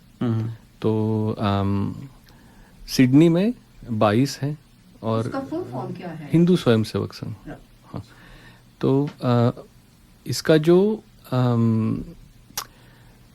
अगर एक शब्द में अगर इसका ये कहें तो व्यक्ति निर्माण, ये उसका पर्पस है, जिसमें कि हमारे संस्कारों की अच्छे सुसंस्कृत व्यक्ति जो अपने कर्म भूमि मतलब ऑस्ट्रेलिया को कुछ अच्छा दे सके, ऐसा करने के लिए, क्योंकि हमारी धरोहर है सनातन संस्कृति, उस संस्कारों को लेके कुछ अच्छा यहाँ करें, ये उसका पर्पस है. चलिए, इतने बड़े शूरवीरों का इतना बड़ा आयोजन कर रही हैं, इसके लिए हम सबकी शुभकामनाएं हैं, इसकी सफलता के लिए कि ऑस्ट्रेलिया सबसे ज्यादा सक्सेसफुल रहे पूरे विश्व में आपके इस नाटक में. चलिए, इसी के साथ हम एक स्पॉन्सरशिप मैसेज सुनते हैं, उसके बाद एक गीत सुनाएंगे और उसके बाद अपने दूसरे मेहमान से बात होगी. आप सभी का बहुत बहुत धन्यवाद और आपको नमस्कार. नमस्कार. Thank you. भाई साहब, ये करी मास्टर्स और अन्य मसालों में क्या अंतर है? बहन जी, करी मास्टर्स कंप्लीट करी मिक्स है. इसमें आनियन, गार्लिक, जिंजर, टमाटर, नमक, मिर्च, हल्दी, धनिया वे सभी मसाले मिले हुए आते हैं. ये बनाने में बहुत ही आसान और खाने में लाजवाब है. It's so easy. इनकी वेबसाइट का एड्रेस है www.currymasters.com.au. ये था हमारे स्पॉन्सर करी मास्टर का संदेश. इसके साथ साथ हम आपको एक और गीत सुनाते हैं. कर हर मैदान फतेह कर है हमारा संजू फिल्म से लिया गया है. पिघला दे जंजीरें, बना उनकी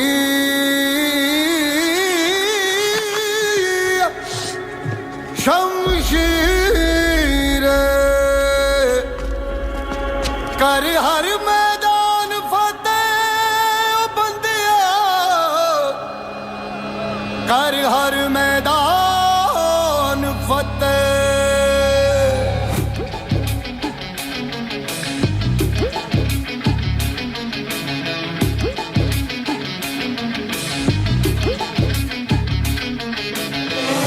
घायल परिंदा है तू, दिखला दे जिंदा है तू, बाकी है तुझ में हौसला. तेरे जुनू के आगे अंबर पनाहे मांगे, कर डाले तू जो फैसला. रूठी तकदीरें तो क्या, टूटी शमशीरें तो क्या, टूटी शमशीरों से ही हो. कर हर मैदान फतेह, कर हर मैदान फतेह, कर हर मैदान फतेह रे बंदे, हर मैदान फतेह, कर हर मैदान फतेह, कर हर मैदान फतेह, कर हर मैदान फतेह रे बंदे, हर मैदान फतेह. 14-day loop break. That's a world record. Welcome back.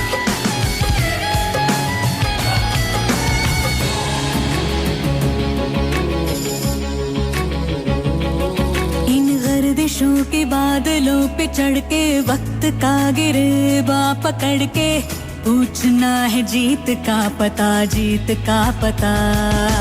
इन मुट्ठियों में चांद तारे भर के, आसमां की हद से गुजर के, हो जा तू भीड़ से जुदा, भीड़ से जुदा, भीड़ से जुदा.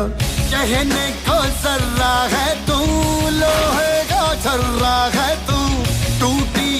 तीरों से ही हो।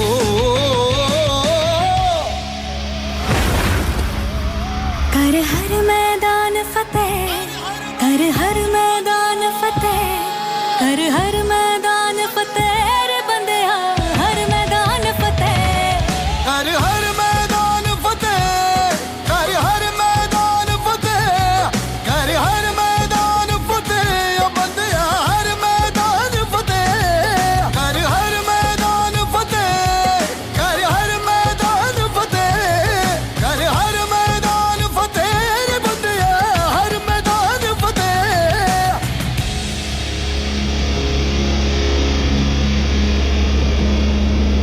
कर हर मैदान फतेह रे बंदेया,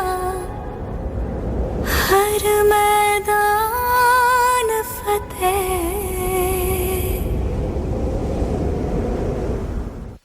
Are you looking for personal or business tax or self-managed super fund account and audit, formation of association, company or trust, cloud accounting with payroll solution with fixed prices? Mention Darpan Radio and get your first visit without any charge. Please contact Forbes Accounting on 8095 9405, that's 8095 9405, or visit our website www.fabc.com.au. Our address is Suite 1, 168 Burwood Road, Burwood. Forbes Accounting and Business Consultants are proud sponsors of Darpan Radio. तो श्रोताओं, आप सुन रहे हैं दर्पण radio. आज का हमारा theme जो हमने अपने मदर्स डे से शुरू किया था, हम सारी माताओं को नमन करते हैं, और उस पर थोड़ी सी हम बात करेंगे कि जो मदर्स डे है, जो आज का स्वरूप हम देख रहे हैं, वो बहुत ही पुराना नहीं है। एक्चुअली उसके जो रूट्स हैं वो काफ़ी मॉडर्न हैं। तो 20वीं सदी में ऐसा बोलते हैं कि एक एक्टिविस्ट थी यूएस की, एना जार्विस, जिन्होंने इस मदर्स डे को पहली बार मनाया था। तो वो अपनी माँ को सम्मान देना चाहती थी और उसके लिए वो लड़ती रहीं कि वो एक दिन, हालांकि एक माँ को या पिता को या शिक्षक को कोई एक दिन देना या एक दिन उनके नाम समर्पित करना आसान नहीं है, बहुत ही कठिन है, क्योंकि वो हर दिन पूजनीय है। लेकिन फिर भी एक ऑफिशियल तरीके से जो पहली बार मदर्स डे मनाया गया वो 1914 में मई के दूसरे रविवार को डेडिकेट किया गया कि उस दिन हम मदर्स डे के रूप में मनाएंगे। लेकिन जैसा कि मैंने पहले कहा कि मदर्स डे जो है वो सिर्फ एक जो स्वाभाविक रिश्ता होता है माँ और बच्चों के बीच का, जो बायोलॉजिकल मदर होती है, सिर्फ उनके तक सीमित नहीं है। क्योंकि जो हमारी सनातन संस्कृति है वो कहती है कि जो पालने वाली माँ होती है वो उतनी ही महत्वपूर्ण होती है जितनी जन्म देने वाली माँ होती है। यशोदा माँ को हम उतना ही पूजते हैं जितना माँ देवकी को पूजते हैं। और उसी को ध्यान में रखते हुए मैं कुछ उदाहरण, एक छोटे छोटे उदाहरण दूंगी जिसमें कि वो बायोलॉजिकल मदर्स नहीं थी, लेकिन उन्होंने अपने आप को जो उस भूमिका में ढाला उससे वो महान बन गई। तो ऐसे ही एक उदाहरण है जो कर्नाटका से आती हैं, थिमक्का। उनके खुद के बच्चे नहीं थे और उन्होंने अपने पति के साथ मिलकर हाईवेज के अराउंड प्लांटेशन शुरू किया और आज वो 8000 पेड़ लगाकर उस पूरे जो उस एरिया को उन्होंने ग्रीन किया और उसके लिए उनको राष्ट्रपति सम्मान मिला। और जब राष्ट्रपति सम्मान वो लेने गई तो उन्होंने राष्ट्रपति ने उनको प्रणाम किया और उन्होंने राष्ट्रपति को आशीर्वाद भी दिया। तो ऐसी है हमारी भारतीय संस्कृति, हर माँ को सम्मान देना बनता है और वो दिया जाता है। ऐसा ही एक उदाहरण है जहाँ जो सुष्मिता सेन है, जिनको हम सब जानते हैं कि वो मिस यूनिवर्स बनी, और उन्होंने एक बार कलकत्ता के एक अनाथालय में वो घूम रही थी और उन्होंने देखा कि वहाँ सिर्फ लड़कियाँ हैं, क्योंकि उनको बताया गया कि लड़के जो हैं वो अडॉप्ट हो जाते हैं और लड़कियां रह जाती हैं। तो उनको ये बहुत हर्ट किया। उन्होंने कहा, और उन्होंने अपने जो कॉन्टेस्ट था उसके भी सवाल में उन्होंने जब रिस्पांस किया था, उन्होंने कहा था कि वो बच्चों के लिए कुछ करना चाहती हैं। हालांकि वो मिस यूनिवर्स थी, उनके पास सब कुछ था, सारे ऑप्शन खुले थे, लेकिन उन्होंने ये फैसला किया कि वो उन बच्चियों, किसी एक जीवन को वो चेंज करेंगी। तो उन्होंने 2 बच्चियों को अडॉप्ट किया और उनको एक अच्छी ज़िंदगी दी। 24 साल की उम्र में उन्होंने 2 लड़कियों को अनाथालय से लिया, अडॉप्ट किया, उनको एक अच्छी ज़िंदगी दी। तो ये एक उदाहरण सेट करता है। और उसके बाद कहा जाता है कि 45% इंक्रीज़ हुआ अडॉप्शन रेट ऑफ गर्ल्स में। तो that was a change, that was a remarkable change. और उस समय जब उन्होंने ऐसा किया तो उनके लिए आसान नहीं था, क्योंकि कुंवारी होकर आपको ये कोर्ट को बताना पड़ता है कि आप फिट हैं, आप 2 बच्चियों को आप ले सकते हैं, उनका जीवन पालन पोषण कर सकते हैं, तो उसके लिए उनको काफ़ी डॉक्यूमेंटेशन करना पड़ा, काफ़ी बार कोर्ट के चक्कर लगाने पड़े, लेकिन उन्होंने ये किया। तो वो एक उदाहरण है जो हम आपके सामने लाना चाह रहे हैं। और वैसे ही एक प्रतिमा देवी हैं जो पुणे में जो बॉटल्स जो रिसाइकल के लिए चुनते हैं वो काम करती हैं, लेकिन ये सब करके वो 400 स्ट्रे डॉग्स की देखभाल करती हैं। वो उनकी माँ नहीं है, लेकिन वो उनके माँ की तरह उनका जो वैक्सीनेशन है, उनकी सेफ्टी, उनका जो इलाज है, वो सब वो करती हैं, वो 400 स्ट्रे डॉग्स की। और ऐसे ही मुंबई की एक नूरी हैं जो HIV पॉजिटिव हैं, घर से अबेंडन कर दी गई हैं, लेकिन वो अपने जैसे HIV पॉजिटिव 40 बच्चों की देखभाल करती हैं। तो ऐसे उदाहरणों से भरे पड़े हैं हमारा भारत और भारत से बाहर पूरा ग्लोब। तो वैसे सारी माताओं को आज के प्रोग्राम के माध्यम से हम नमन करते हैं। और अब हम शैलजा जी की तरफ चलेंगे। शैलजा जी अपनी एक प्यारी सी कविता हमें सुनाने वाली हैं। श्रोताओं, आपको बहुत बहुत मातृ दिवस की शुभकामनाएं हैं। आपने सबने सुना होगा महर्षि वेदव्यास ने स्कंद पुराण में लिखा था, जन्मी जन्मभूमिष्य स्वर्गादपि गरेसी, यानी कि माता और मातृभूमि का स्थान स्वर्ग से भी ऊपर होता है। तो मातृभूमि एक, जैसा कि रंजना जी ने कहा कि एक तो हमारी माता होती है, एक हमारी मातृभूमि होती है। तो मैं आपको बहुत छोटी सी 2 कविता सुनाना चाहूँगी। तीसरा है पहर हर संगीत जीवन गान है, मंच पर आए गयों का मान और सम्मान है। प्रथम है जिसने मिटा दी इस कथा की हर व्यथा, पौध ऐसी एक लगाई सूर्य अब तक ना चढ़ा। माँ तुझे शत शत नमन, जीवन सुशोभित कर दिया, विश्व में मुझसे भी बढ़कर क्या कोई धनवान है। धैर्य था तेरा संवारी जिसने मेरी धृष्टता, धैर्य था तेरा संवारी जिसने मेरी धृष्टता, मेघ और तूफान में तू ही बनी थी रक्षिता। ढीठ ऐसी थी गई मैं फिर उसी गुलजार में, ढीठ ऐसी थी गई मैं फिर उसी गुलजार में, नटनटी जादू चलाते थे भरे बाजार में। बस उसी दिन से हमारे मार्ग छिन्न भिन्न हो गए, बस उसी दिन से हमारे मार्ग छिन्न भिन्न हो गए। मैं भटकती रही और मेरे पिता भी थे खो गए। आज आई हूँ उसी ऋण को चुकाने के लिए, आज आई हूँ उसी ऋण को चुकाने के लिए, आरती के दीप को फिर से जलाने के लिए। खोल दे पटमा क्षमा कर दे समय बलवान है, खोल दे पटमा क्षमा कर दे समय बलवान है। हाथ में अपने यहाँ एक ढलती शाम है, हाथ में अपने यहाँ बस एक ढलती शाम है। कल सुबह होने से पहले हाट ये उठ जाएगी, कल सुबह होने से पहले हाट ये उठ जाएगी। शेष जो है रात बस वह एक भ्रमित अनुदान है। भूल जा संघर्ष को तू देख फूलों की कतारें, भूल जा संघर्ष को तू देख फूलों की कतारें।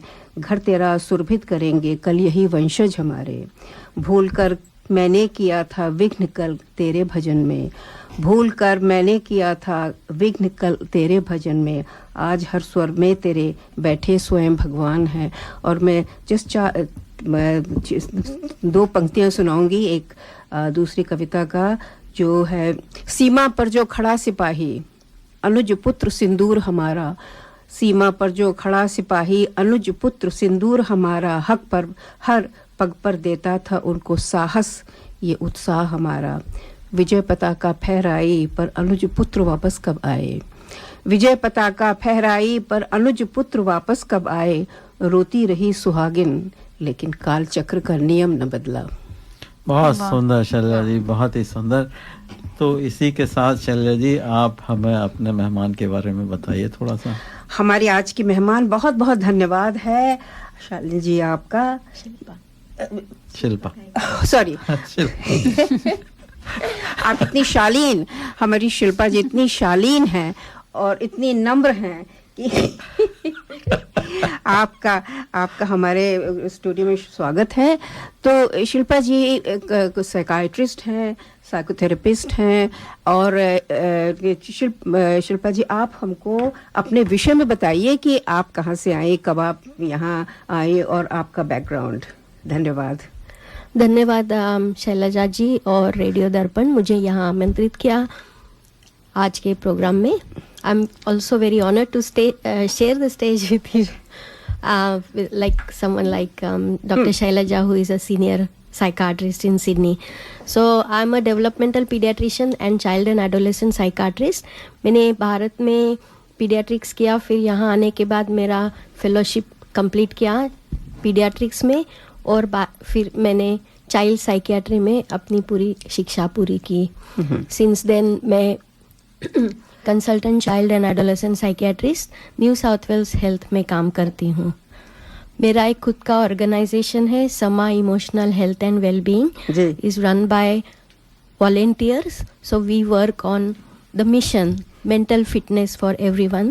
So we go in the community and raise awareness not only about mental illness and mental disorders but emotional health and wellbeing कि आज के ज़माने में जो स्ट्रेस और डिस्ट्रेस है सभी को है, छोटे बच्चों से लेकर बड़ों तक.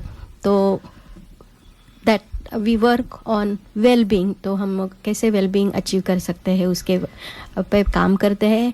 उसके प्रोग्राम वो ऑर्गेनाइजेशंस के अंतर्गत हम लोग कई तरह के वर्कशॉप्स ऑर्गेनाइज करते हैं.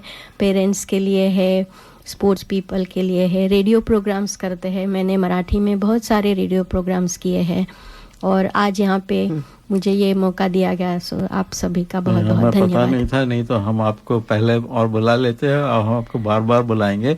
लेकिन हमें पहले बताइए अपनी संस्था के बारे में, जो नई संस्था है जिसमें कि आप प्रोग्राम करते हैं मेंटल वेलबीइंग के लिए. तो इसमें आपसे कैसे संपर्क किया जा सकता है और वहाँ पर आपके प्रोग्राम्स क्या पीरियडिकली होते हैं या एज रिक्वायर्ड जब ज़रूरत होती है तब करते हैं या रेगुलर होते हैं? दोनों होते हैं. पीरियडिकली भी हमारे वर्कशॉप शेड्यूल होते हैं और हमें कोई इनवाइट करता है तो हम लोग करते हैं. जैसे कि मराठी मंदिर जो है कासल हिल में, वहाँ पे हमें 2 बार इनवाइट किया गया है वर्कशॉप करने के लिए. तो जहाँ पे हमको इनवाइट करते हैं वो हम लोग करते हैं. सो मैंने चालू किया था 2 या 3 वॉलेंटियर्स के साथ, मेरे जो फ्रेंड्स हैं उनके साथ. अभी मेरे साथ 10 या 15 वॉलेंटियर्स है और जिसको हम मेरे बारे में हमारे संस्था के लिए बारे में बताते हैं तो ये से we would like to work with you because ये जो मिशन है that is so important for the community. क्या होता है कि वी नो कि समाज में बहुत सारे स्ट्रेस बहुत सारे हैं, पर people just go with it. जब and then what we thought is instead of waiting for crisis to happen we go with the mission of prevention and early intervention. कि कभी किसी को पहले ही पता चल जाता है कि हाँ मुझे गुस्सा बहुत आता है या मुझे एंजाइटी होती है, मुझे थोड़ा सा डिप्रेशन हो रहा है लेकिन मैं वैसे ही चल रहा हूँ. तो उसके पहले ही हम लोग जाते हैं, थोड़ा सा अवेयरनेस क्रिएट करते हैं. तो उसके we can prevent severe problems in the community. Shilpa ji, ऐसा है आपके अगले प्रोग्राम में मैं आ रहा हूँ. पक्का मैं. और ये है कि आप ही बताइए, फ्री में करती हैं आप या मतलब कुछ चार्जेस भी हैं? मोस्टली फ्री में करते हैं, लेकिन अपने को मालूम है कि फ्री में करते हैं तो कभी कीमत नहीं होती है. सो $5 या $10 हम लोग चार्ज करते हैं, just the door entry. Free हो गया, फ्री से भी ज्यादा हो गया. या और जो प्रोफेशनल्स है they are from different stages like different levels of the community. मतलब जो है वो साइकोलॉजिस्ट है, काउंसलर्स है, साइकियाट्रिस्ट है, अदर फाइनेंस बैकग्राउंड के है. सो जिसको हम लोग अप्रोच करते हैं they very readily come and give and participate in our workshops. So एक important first workshop से हम लोगों ने चालू किया था 2022 में, parents as I'll just give you an example. Parents as emotion coach. So बच्चों को how parents can teach emotions and emotional regulation to their children. So we work with parents क्योंकि parents को भी बहुत जरूरी होता है. So parents को नहीं पता है तो बच्चों को कैसे सिखाएंगे? Exactly. So how the parents can enroll. So we started with that workshop and we have run at least 10 to 12 workshops until now. And when parents come to these workshops, अभी लास्ट प्रोग्राम में जो हमारा मराठी सम्मेलन में जो हमारा programme हुआ था वहाँ पे ग्रैंड पेरेंट्स आए थे and they were taking actually photographs of our slides and sending it to their children who can then pass on to their grandchildren. अच्छा, ये बताइए शिल्पा जी कि इसका स्ट्रक्चर क्या होता है? आपकी वर्कशॉप होती है, वर्कशॉप में किस तरह से कुछ एक्सरसाइजेज होती हैं या कुछ पार्टिसिपेंट्स को करने के लिए कहा जाता है या क्या क्या? मोस्टली इंटरैक्टिव वर्कशॉप्स होते हैं. सो प्रोफेशनल से थोड़ा सा पहले हाफ एन आवर में उनका प्रेजेंटेशन करते हैं generally, and then there is a lot of opportunity for the parents और जो पार्टिसिपेंट्स जो ऑडियंस है, they ask questions. And I can tell you that once one person start asking question, they don't stop, and then everyone, because everyone is traveling in the same boat, so they start asking questions और खुद एक दूसरे से बात करने लगते हैं कि हाँ मैंने भी ऐसे किया था, हाँ मेरे घर में भी ऐसा ही होता है. I understand that. शिल्पा जी ये बताइए कि कुछ लोग ऐसे होते हैं, आपने ये तो बताया है कि एक के बाद एक क्वेश्चन पूछते हैं, कुछ लोग ऐसे होते हैं जिन्हें जो पूछते नहीं, डिफिकल्ट होता है, जो पूछते नहीं, तो उनके लिए आप क्या करती हैं? सो कल that's a very good question because that was something that we had a session yesterday, what happens in the therapy. एक बहुत अच्छा वर्कशॉप ऑर्गेनाइज किया था, and I was one of the panel members, and they exactly identified the same issues कि थोड़ा सा किसी को भीड़ रहती है या कोई पूछना नहीं चाहता है. So what we did is we gave them a pen and a paper, and they wrote all the questions, and then we read all the questions. जब हम लोग registrations लेते हैं, we ask what is that you wanted to ask or what is the common theme. उसके ऊपर से हम लोग common theme करते हैं, उसके ऊपर से हम लोग question answers या topic choose करते हैं.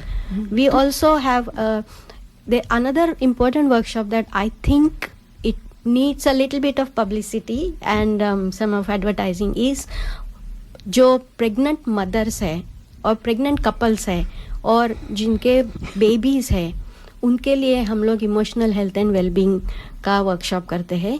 क्योंकि एक नया one of the areas that I am working is infant mental health. आपको surprise, you will be surprise to hear, but there is a entity called infant mental health, जो जन्मे हुए बच्चे से लेके 2 साल तक बच्चे होते हैं, उनको भी मेंटल इमोशनल डिस्ट्रेस और डिसऑर्डर होता है.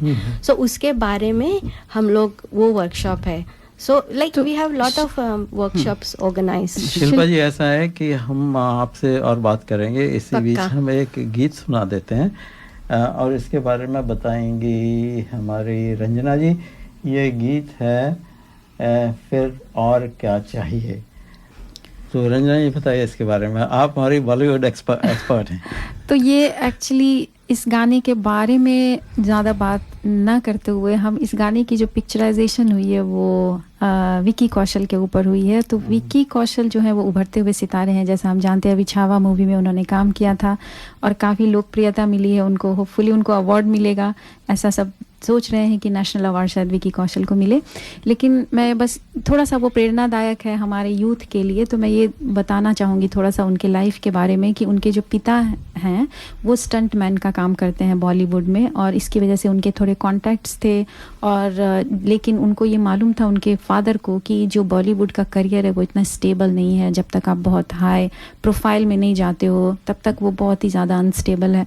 और सरप्राइजिंगली वो ये नहीं चाहते थे कि उनके बच्चे बॉलीवुड में आएँ, क्योंकि एज अ स्टंट मैन उन्होंने देखा था कि कितना संघर्ष है. और वो विकी कौशल इंजीनियरिंग कर रहे थे, और इंजीनियरिंग करके जब वो इंटरव्यू के लिए एक आईटी कंपनी में जाते हैं और वो देखते हैं कि सब लोग कंप्यूटर पे बैठ के काम कर रहे हैं, तो वो उनको ऐसा लगता है कि नहीं, मुझे अपनी ज़िंदगी ऐसे कंप्यूटर पे बैठ के नहीं बितानी है. और तब वो ये संघर्ष को अपने हिस्से में लेते हैं और वो छोटे मोटे काम शुरू करते हैं. आपने शुरुआती दौर में देखा होगा अगर आप बॉलीवुड की मूवीज़ देखते हैं कि विकी कौशल ने हर वो रोल किया जो शायद बड़े बड़े हीरो डिनाई कर देते हैं, चाहे वो इम्पोर्टेंट का रोल हो, चाहे एक विलन हस्बैंड का रोल हो. जो रोल उनको मिला वो उन्होंने किया, लेकिन अपने आप को नोटिसेबल करवाया और फाइनली उनको अच्छे रोल्स मिले और लीड रोल्स मिले. तो आज उनकी जो ये कहानी है छोटी सी, वो एक प्रेरणा देती है यूथ को कि आपके लिए जो निर्धारित रास्ता है शायद वो सही नहीं है, आपको अपना रास्ता खुद बनाना होगा. आप ये देखिए कि आपकी इंटरेस्ट किस चीज़ में है, आप किस चीज़ में पैशन है आपका, और आप शायद उसमें ज़्यादा अच्छा करेंगे. बहुत सुंदर. तो चलिए प्रदीप जी आप वो गाना सुनाइए हमारे श्रोताओं को. बदले तेरे माही लाके जो कोई सारी दुनिया भी दे दे अगर, तो किसे दुनिया चाहिए. तू है तो मुझे फिर और क्या चाहिए. तू है तो मुझे फिर और क्या चाहिए, किसी की ना मदद ना दुआ चाहिए, तू है तो मुझे फिर और क्या चाहिए। सुन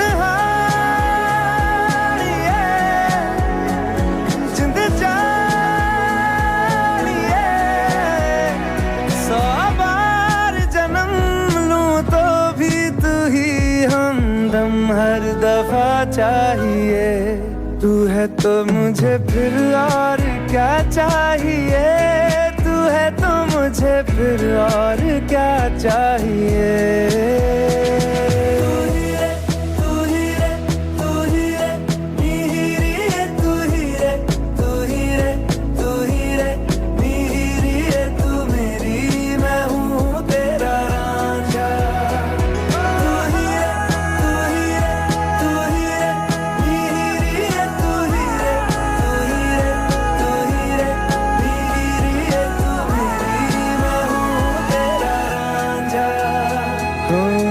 जब तक तेरी नींद न टूटे उगता नहीं है सूरज मेरा, ख्वाब रहे किस काम के मेरे, ख्वाब से प्यारा तू सच मेरा।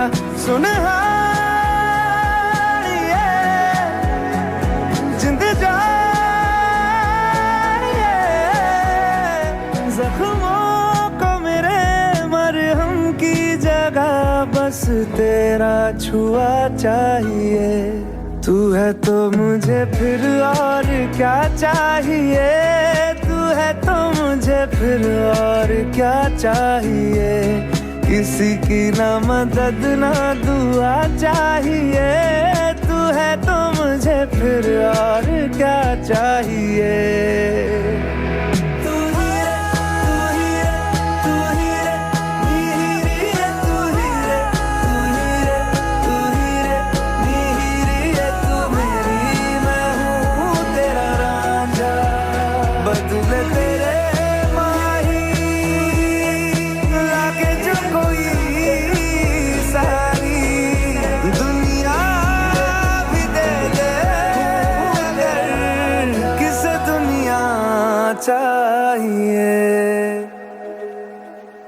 करी मास्टर ने कंप्लीट करी मिक्स बनाया, फिर उसको घर घर में देखो पहुंचाया, घंटों की कुकिंग को मिनटों में कर दिखाया, वाह वाह वाह बढ़िया खाना बन के आया। करी मास्टर ने जादू चलाया, करी मास्टर ने कंप्लीट करी मिक्स बनाया। करी मास्टर्स कंप्लीट करी mix available at all leading spice shops. ये था हमारे स्पॉन्सर करी मास्टर का संदेश।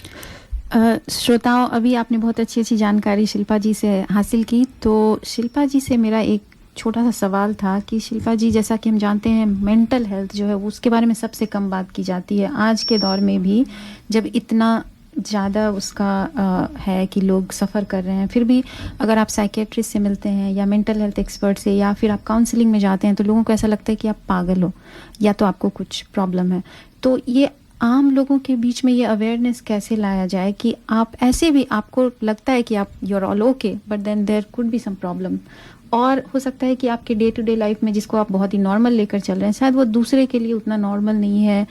कहीं ना कहीं आपके बिहेवियर से, आपके एटीट्यूड से, या आपको कहीं कुछ हर्ट हो रहा है जो आप नहीं जान पा रहे हैं। तो ऐसे लोगों के लिए कैसे ये नॉर्मलाइज किया जाए कि seeing a psychiatrist, seeing a counsellor is not like a disease that you are suffering from, it's very normal. So yeah, that's a very good question. And अभी भी आपने जैसे बोला वो जो स्टिग्मा जो है साइकियाट्रिस्ट या काउंसलर्स के पास जाना वो अभी भी बाकी है। बट थैंक्स टू कोविड वो थोड़ा सा अभी उठ रहा है कि there has been some awareness about counselling and and psychologist and psychiatrist involvement. लोग थोड़ा सा ओपनली बात कर रहे हैं. जैसे कि मेरे जो कलीग्स है इंडिया में जो पहले they are not working in psychiatrist, they are having people coming to them saying like I am going to see a counsellor और we are doing this counselling. So वो थोड़ा सा है. जो आपका सवाल जो है कि कैसे हम लोग पता चले, मेरे एक मेंटर है डॉक्टर आनंद नाडकर्णी, तो जिनके प्रेरणा से मैंने ये संस्था चालू किया था. So he has a book called शहाण्यांचा psychiatrist. So that psychiatrist is not for mad people but for the sane people. So that means just not mad people और जो मेंटल इलनेस जो बोलते हैं, मेंटल डिसऑर्डर्स जो schizophrenia, bipolar, OCD और very prominent mental illness, उनको तो psychiatrist की जरूरी होती है मेडिकेशंस के लिए, थेरेपी ट्रीटमेंट के लिए. बट जो दूसरे लोगों को जो साइकियाट्रिक काउंसलर की जरूरी होता है उसको हम लोग बोलते हैं there are disorders. So they are not illness but they are disorders that are impacting their functioning. So for example कभी रिलेशनशिप में इम्पैक्ट होता है, कोई इंटरपर्सनल स्किल्स में डिफिकल्टीज होती है, जो लोग अपना they don't reach their potential in their work place कोई कारण से, उनके लिए काउंसलिंग के लिए बहुत जरूरी होती है. Sometimes even they don't know they are suffering from something and they don't know. But first thing is the self awareness. जो एक्सेप्टेंस और अवेयरनेस है ना, वो तो खुद वो इंडिविजुअल को ही करनी पड़ती है कि no I am having the problem and then only you can go to. Mainly when, so for example when someone knows that it is impacting my function and I'm not reaching my potential, so ऐसे नहीं है कि अगर मेरा जो for example मेरा जो potential नहीं हो रहा है या मैं मेरे काम पे ऊपर I'm not getting what I actually deserve. So rather than blaming other people, या मेरा बॉस ऐसा है, मेरा वर्क प्लेस ऐसा है, मेरे कलीग्स ऐसे है, I recommend that you take a step back and understand ki what is actually happening. Yes, the culture is toxic, there are difficulties, there are difficult bosses, but at the same time what can I do to work myself? So it's just self acceptance और self awareness है, वो important है. दूसरी बात जो है वो counsellors और साइकोथेरेपिस्ट क्या करते हैं is they can also work on lot of different things. For example interpersonal skills. उसके लिए कोई पागल होना जरूरी नहीं है, मेंटल इलनेस होना जरूरी नहीं. अगर मुझे मालूम है कि मेरे से थोड़ा सा प्रॉब्लम्स है मेरे कम्युनिकेशन में, you can go and see a counsellor और साइकोलॉजिस्ट. अगर सेल्फ डेवलपमेंट जो बोलते हैं कि आज जो एथलीट्स है, परफॉर्मर्स है, they can enhance their performance by working on by seeing a psychologist or counselors and working on their skills. कि how I manage my anxiety, how I manage my emotions in that moment. Stress होता है तो stress को कैसे manage करें and how I get maximum out of my potential in that giving a time. उसके लिए counselors होते हैं.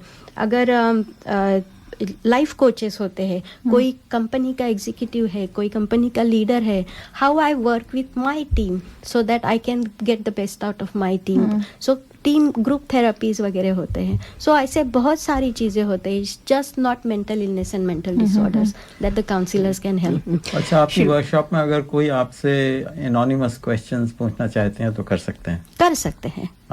तो and the names will not be because sometimes it is very hard and if we work with a lot of people, so it is very hard to one is to accept and also to talk about it because it can be associated with shame and guilt. कि अगर मुझे कुछ गुस्सा आता है या अगर बोलो कि I have seen that people are sometimes addicted to alcohol, but it is so much bombarded on them that तू कुछ काम का नहीं है, तू शराब पीता है, तू ये है वो है. So they themselves feel shame and guilt, but that difficulties that the person is suffering is not acknowledged by the community. Family members भी acknowledge नहीं करते हैं, but we as a psychiatrist and psychologist in the working in the mental, we know that it is probably that person doesn't want to drink alcohol or doesn't want to take drugs, but he himself can't help. So और बाकी तो वो जो होता है कि उनको help, there could be a shame and guilt as well, and उससे and that's where the role of community, the role of family, everything comes. Shilpa जी, आपका बैकग्राउंड जो है वो तो बहुत ही ज़्यादा महत्वपूर्ण है, क्योंकि आप पीडियाट्रिशियन हैं, आप साइकाइट्रिस्ट हैं और सुपर स्पेशलिस्ट हैं as a child and adolescent psychiatrist. उससे बढ़ के लगता है कि आपकी संस्था है, कि उसकी संस्था के लिए इतनी क्यूरियोसिटी है कि उसने हमारा जो इनिशियल जो हमारा था प्लान वो तो दब गया है कि साइकाइट्रिस्ट नॉन ड्रग ट्रीटमेंट क्या करते हैं। नॉन ड्रग ट्रीटमेंट जैसे होता है counselling, psychotherapy and psycho analysis. तो हम बताना चाहते थे अपने श्रोताओं को कि इनमें क्या फ़र्क होता है, लेकिन आज हमारे पास समय नहीं, आपको तो 2 घंटे के लिए बुलाना चाहिए था, क्योंकि प्रदीप जी को टेक्नोलॉजी, आज पोखरण का वो की एनिवर्सरी भी है पोखरण, तो उसका भी हमें करना था। लेकिन आप संक्षेप में ये अगर बताइए कि काउंसलिंग में, साइकोथेरेपी में और एनालिसिस में क्या डिफरेंस होता है? सो ये भी बहुत अच्छा सवाल है और उसके ऊपर तो मैं दिन भर बात कर सकती है। बिल्कुल। बट साइकाट्रिस्ट का रोल जो है वो डायग्नोसिस और ट्रीटमेंट, मेडिकेशन के लिए ज़्यादातर लोग आते हैं मेरे पास। बट व्हाट वी नो कि माइल्ड टू मॉडरेट सिम्टम्स जो होते हैं थोड़ा सा, तो वो काउंसलिंग से you can try counselling first, because then medication क्या करते हैं, वो इंटेंसिटी कम करते हैं, they make individuals therapy ready. But counselling पहले जो माइल्ड, जो किसी को अगर थोड़ा सा गुस्सा आता है तो अपने ऊपर काम करके, वो काउंसलर के साथ काम करके they can work on their anger management है, डिस्ट्रेस मैनेजमेंट है, एंग्जाइटी मैनेजमेंट है। काउंसलर्स और साइकोथेरेपी और साइको एनालिसिस, वो 3 इसमें, counsellors and psychologist, they in my opinion they work on short term problems. say for example किसी को exam का एंजाइटी है, किसी को परफॉर्मेंस एंजाइटी है, किसी को अगर किसी का स्पेसिफिक फोबिया या डर है कि वो स्विमिंग पूल में पानी का डर है, तो they work on a specific problem.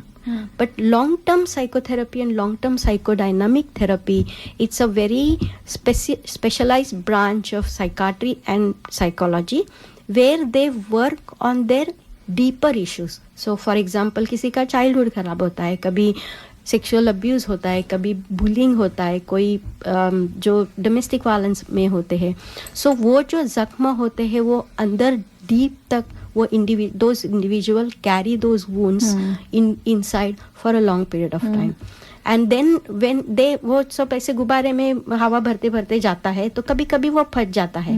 But psychotherapy, what they do is they help, it's a long term therapy to help heal the past issues. So that the individual is better aware of it. They try to heal those past issues and then work effectively in their functioning. बहुत बहुत धन्यवाद आपका ये बताने के लिए. अब हमारा समय समाप्त हो रहा है. तो आज 11 मई को एक्चुअली टेक्नोलॉजी डे भी मनाया जाता है. तो हम उसके बारे में एक छोटी सी वार्ता मैं लाया हूँ, उससे सुन लेते हैं. उसके बाद आपसे और भी बात होती रहेगी. राष्ट्रीय प्रौद्योगिकी दिवस, नेशनल टेक्नोलॉजी डे, जो हर साल 11 मई को मनाया जाता है, विज्ञान और प्रौद्योगिकी के क्षेत्र में भारत की महत्वपूर्ण प्रगति का स्मरण कराता है. ये दिन 1998 में तत्कालीन प्रधानमंत्री अटल बिहारी वाजपेयी के नेतृत्व में राजस्थान के पोखरण में किए गए सफल परमाणु परीक्षणों की वर्षगांठ का प्रतीक है.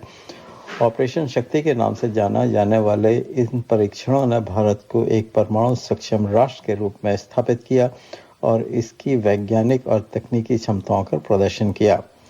राष्ट्रीय प्रौद्योगिकी दिवस का बहुत महत्व है क्योंकि ये विज्ञान, प्रौद्योगिकी और इनोवेशन में भारत की प्रगति का जश्न मनाता है. ये न केवल पोखरण की सफलता का सम्मान करता है बल्कि अंतरिक्ष, जैव प्रौद्योगिकी, दूरसंचार और डिजिटल बुनियादी ढांचे जैसे क्षेत्रों में भारत के बढ़ते प्रभाव का भी सम्मान करता है. ये भारत के एक वैश्विक प्रौद्योगिकी नेता के रूप में परिवर्तन को मान्यता देने का दिन है जो इनोवेशन, समावेशिता और प्रभाव को संतुलित करता है. भारत की प्रमुख तकनीकी उपलब्धियों में पोखरण परमाणु परीक्षण 1998 सफलतापूर्वक 5 परमाणु परीक्षण किए जिसमें भारत एक परमाणु शक्ति बन गया, अपनी वैज्ञानिक क्षमताओं का प्रदर्शन किया. चंद्रयान मिशन, भारत का चंद्र अन्वेषण कार्यक्रम जिसमें चंद्रयान 3 2023 में चंद्रमा के दक्षिणी ध्रुव पर ऐतिहासिक सॉफ्ट लैंडिंग की ये उपलब्धि केवल 4 देशों द्वारा हासिल की गई है। मंगल ऑर्बिटर मिशन 2014 भारत अपने पहले प्रयास में ही मंगल की कक्षा में पहुंचने वाला पहला देश बन गया, वह भी अन्य मिशनों की तुलना में बहुत कम लागत पर। 5G तकनीक, रिलायंस जियो और भारतीय एयरटेल जैसी कंपनियों के नेतृत्व में भारत द्वारा स्वदेशी 5G नेटवर्क का तेजी से रोल आउट इससे दूरसंचार इनोवेशन में अग्रणी बनाता है। आधार और डिजिटल इंडिया दुनिया की सबसे बड़ी बायोमेट्रिक आईडी प्रणाली और डिजिटल अवसंरचना जो 1.4 बिलियन से अधिक लोगों के लिए निर्बाध शासन और वित्तीय समावेशन को सक्षम बनाती है। इसरो की अंतरिक्ष उपलब्धियां एक ही मिशन 2017 में 104 उपग्रहों को लॉन्च करने से लेकर आगामी गगनयान मानव युक्त अंतरिक्ष मिशन 2025 के लिए नियोजित तक इसरो अंतरिक्ष अन्वेषण को नए सिरे से परिभाषित करता जारी रखता है। कोविड-19 वैक्सीन, कोवैक्सीन, कोविशील्ड जैसी वैक्सीन के भारत के तेजी से विकास और उत्पादन ने इसकी बायोटेक क्षमताओं को प्रदर्शित किया, जिससे वैश्विक स्वास्थ्य प्रयासों में मदद मिली। स्टार्टअप इकोसिस्टम 100 से अधिक यूनिकॉर्न और स्टार्टअप इंडिया जैसी पहलों के साथ भारत के टेक स्टार्टअप AI, फिनटेक और एग्रीटेक में इनोवेशन को आगे बढ़ा रहे हैं। ये उपलब्धियां भारत की अत्याधुनिक तकनीक को वहनीयता और समावेशिता के साथ मिलाने की क्षमता को दर्शाती है। भाई साहब, ये करी मास्टर्स और अन्य मसालों में क्या अंतर है? बहन जी, करी मास्टर्स कंप्लीट करी मिक्स है। इसमें अनियन, गार्लिक, जिंजर, टमाटर, नमक, मिर्च, हल्दी, धनिया वे सभी मसाले मिले हुए आते हैं। ये बनाने में बहुत ही आसान और खाने में लाजवाब है। It's so easy. इनकी वेबसाइट का एड्रेस है www.currymasters.com.au। ये था हमारे स्पॉन्सर करी मास्टर का संदेश। रंजना जी, देखिए समय भागा जा रहा है, आप जरा हमारे श्रोताओं के संदेश पढ़ दीजिए। जी जरूर। श्रोताओं, आप हमें कमेंट करते हैं, वो हमारे लिए एक बहुत बड़ा प्रोत्साहन का स्रोत होता है, तो मैं वो जरा कमेंट्स के ऊपर देखूंगी। रीचा जी लिखती हैं कि उनको आज का विचार बहुत अच्छा लगा और जो भजन था वो धमाकेदार था। ये गाना जो नया दौर का था, आई थिंक राजेश पांडे जी लिखते हैं कि उनको ये गाना बहुत पसंद आया। और राजीव निगम जी एक और गाना मदर्स डे के ऊपर नया दौर का प्ले करने के लिए कह रहे हैं। और राजीव जी, हम उस गाने को प्ले नहीं कर पाए, एक ही गाना चला नया दौर का, लेकिन हम अगले एपिसोड में आपका ये गाना कवर करेंगे। प्रदीप उपाध्याय जी लिखते हैं कि ये जो नया दौर का गाना है ये सुपर हिट है, और उसके बारे में वो थोड़ा सा और डिटेल देते हैं कि ओपी नैयर जो है वो थोड़े तुनक मिजाजी हुआ करते थे। बहुत बहुत धन्यवाद प्रदीप जी। मृणाल जी लिखते हैं बहुत ही सामयिक कविता का चयन किया है शैलजा जी ने, और जैसा हमने एंजॉय किया शैलजा जी की कविताओं को।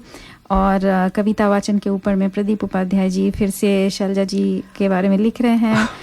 यतिंदर जी ने कहा है कि जो कविता थी शैलजा जी ने जो पढ़ी नीरज की कविता, वो काफ़ी समसामयिक विषय पर थी और इसलिए काफ़ी रेलेवेंट था आज के टाइम के लिए। उपाध्याय जी फिर उपकार फिल्म के गाने के बारे में थोड़ी सी और जानकारी देते हैं कि इस गाने के बाद जो मनोज कुमार की भारत कुमार की छवि थी वो स्थापित हो गई थी। और एक कविता शेयर की है अब्बास रज़ा जी ने जो कि मदर्स डे के ऊपर है। धन्यवाद रज़ा जी। रीचा जी और आगे बढ़ाते हुए उन्होंने लिखा है कि जो स्टोरी मदर्स डे के ऊपर शेयर की गई वो इंस्पायरिंग थी। थैंक यू रीचा जी। कविता के बारे में फिर से बहुत सारे श्रोताओं ने कमेंट्स किए हैं। और शिल्पा जी के जो प्रोग्राम है उसके बारे में भी रीचा जी लिखती हैं कि जो वर्कशॉप डिटेल्स है वो अगर हम पोस्ट कर पाते हैं रेडियो ग्रुप पर तो वो अच्छा होगा। और जो क्वेश्चन आपने पूछा था शैलजा जी की क्या डिफरेंस है वो भी काफ़ी पसंद किया है श्रोताओं ने।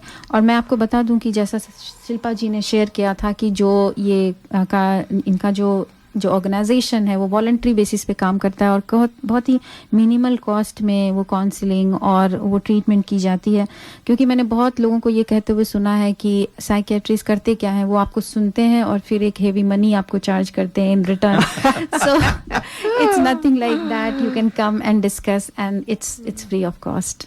सो I just wanted to make sure because the topics we cover in our workshops they are for general information और उसके हिसाब से बहुत सारी जानकारी मिलती है, but unfortunately sometimes you still have to go and pay the psychiatrist because हमारा भी पेट है ना। तो इसके साथ श्रोताओं आपका बहुत बहुत धन्यवाद। मैं रंजना रमन आपसे विदा लूंगी। अभी प्रदीप जी को मैं हैंड ओवर करती हूँ। प्रदीप जी आप कुछ कहना चाहेंगे? प्रदीप जी आप सुई की घड़ी रोक लीजिए क्योंकि अभी बहुत कुछ कहना है, सुनना है। अब देखिए शैलजा जी, होता ये है कि जो हमारा 1 घंटे का प्रोग्राम होता था तो वो तो बड़ी जल्दी बीत जाता था। फिर हमने सोचा 2 घंटे का करेंगे तो 2 घंटे भी ऐसे चले जाते हैं, पता नहीं लगता है।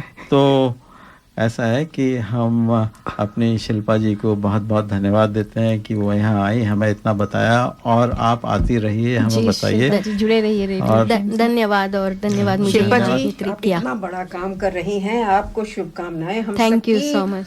और आपको धन्यवाद कि आप कम्युनिटी के लिए इतना बड़ा काम कर रही हैं। धन्यवाद। और आपकी सुपर स्पेशलिटी से तो मैं बहुत ही प्रभावित हूँ। Thank you very much. दोस्तों ऐसा है कि अभी हमारा कार्यक्रम समाप्त होने जा रहा है। हम आपके लिए एक बहुत ही सुंदर सा देश प्रेम का गीत छोड़े जा रहे हैं और आपने हमारा साथ दिया, इसके लिए बहुत बहुत धन्यवाद। और आप सभी को हम लोगों का नमस्कार। धन्यवाद।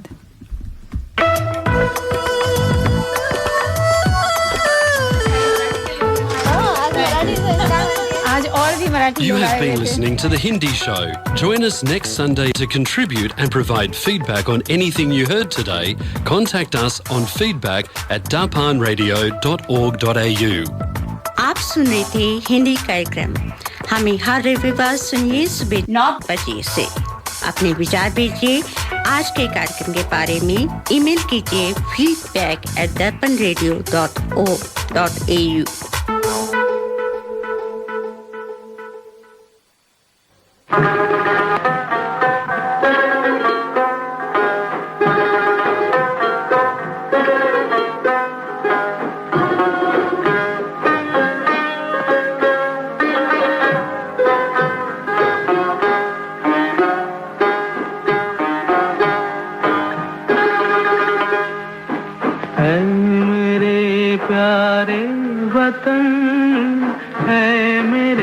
बिछड़े चमन तुझ पे दिल कुर्बान, तू ही मेरी आरज़ू, तू ही मेरी आबरू, तू ही मेरी जान। ऐ मेरे प्यारे वतन, है मेरे बिछड़े चमन तुझ पे दिल कुर्बान।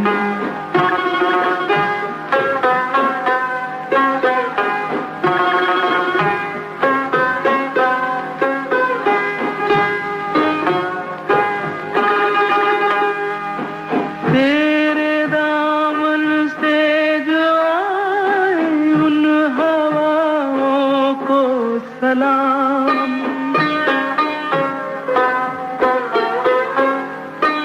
तेरे दामन से जो आए उन हवाओं को सलाम। चूम लूं मैं उस जुबां को जिस पे आए तेरा नाम। सबसे प्यारी सुबह तेरी, सबसे रंगी तेरी शाम, तुझ पे दिल कुर्बान।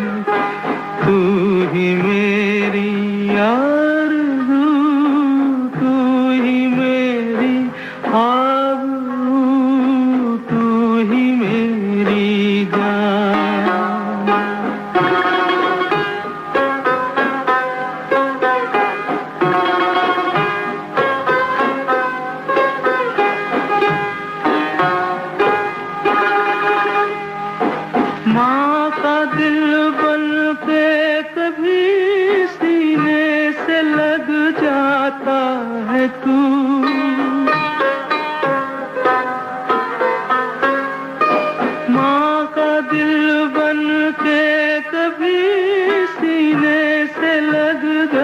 आता है तू, और कभी नन्ही सी बेटी बन के याद आता है तू।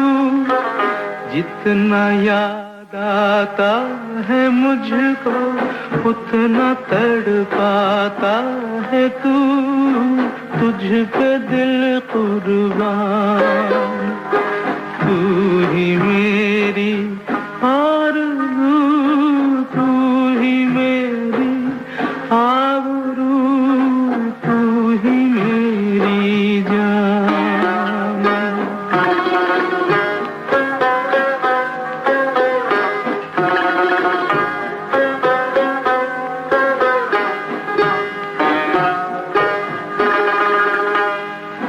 छोड़ कर तेरी ज़मीं को दूर आ पहुँचे हैं हम,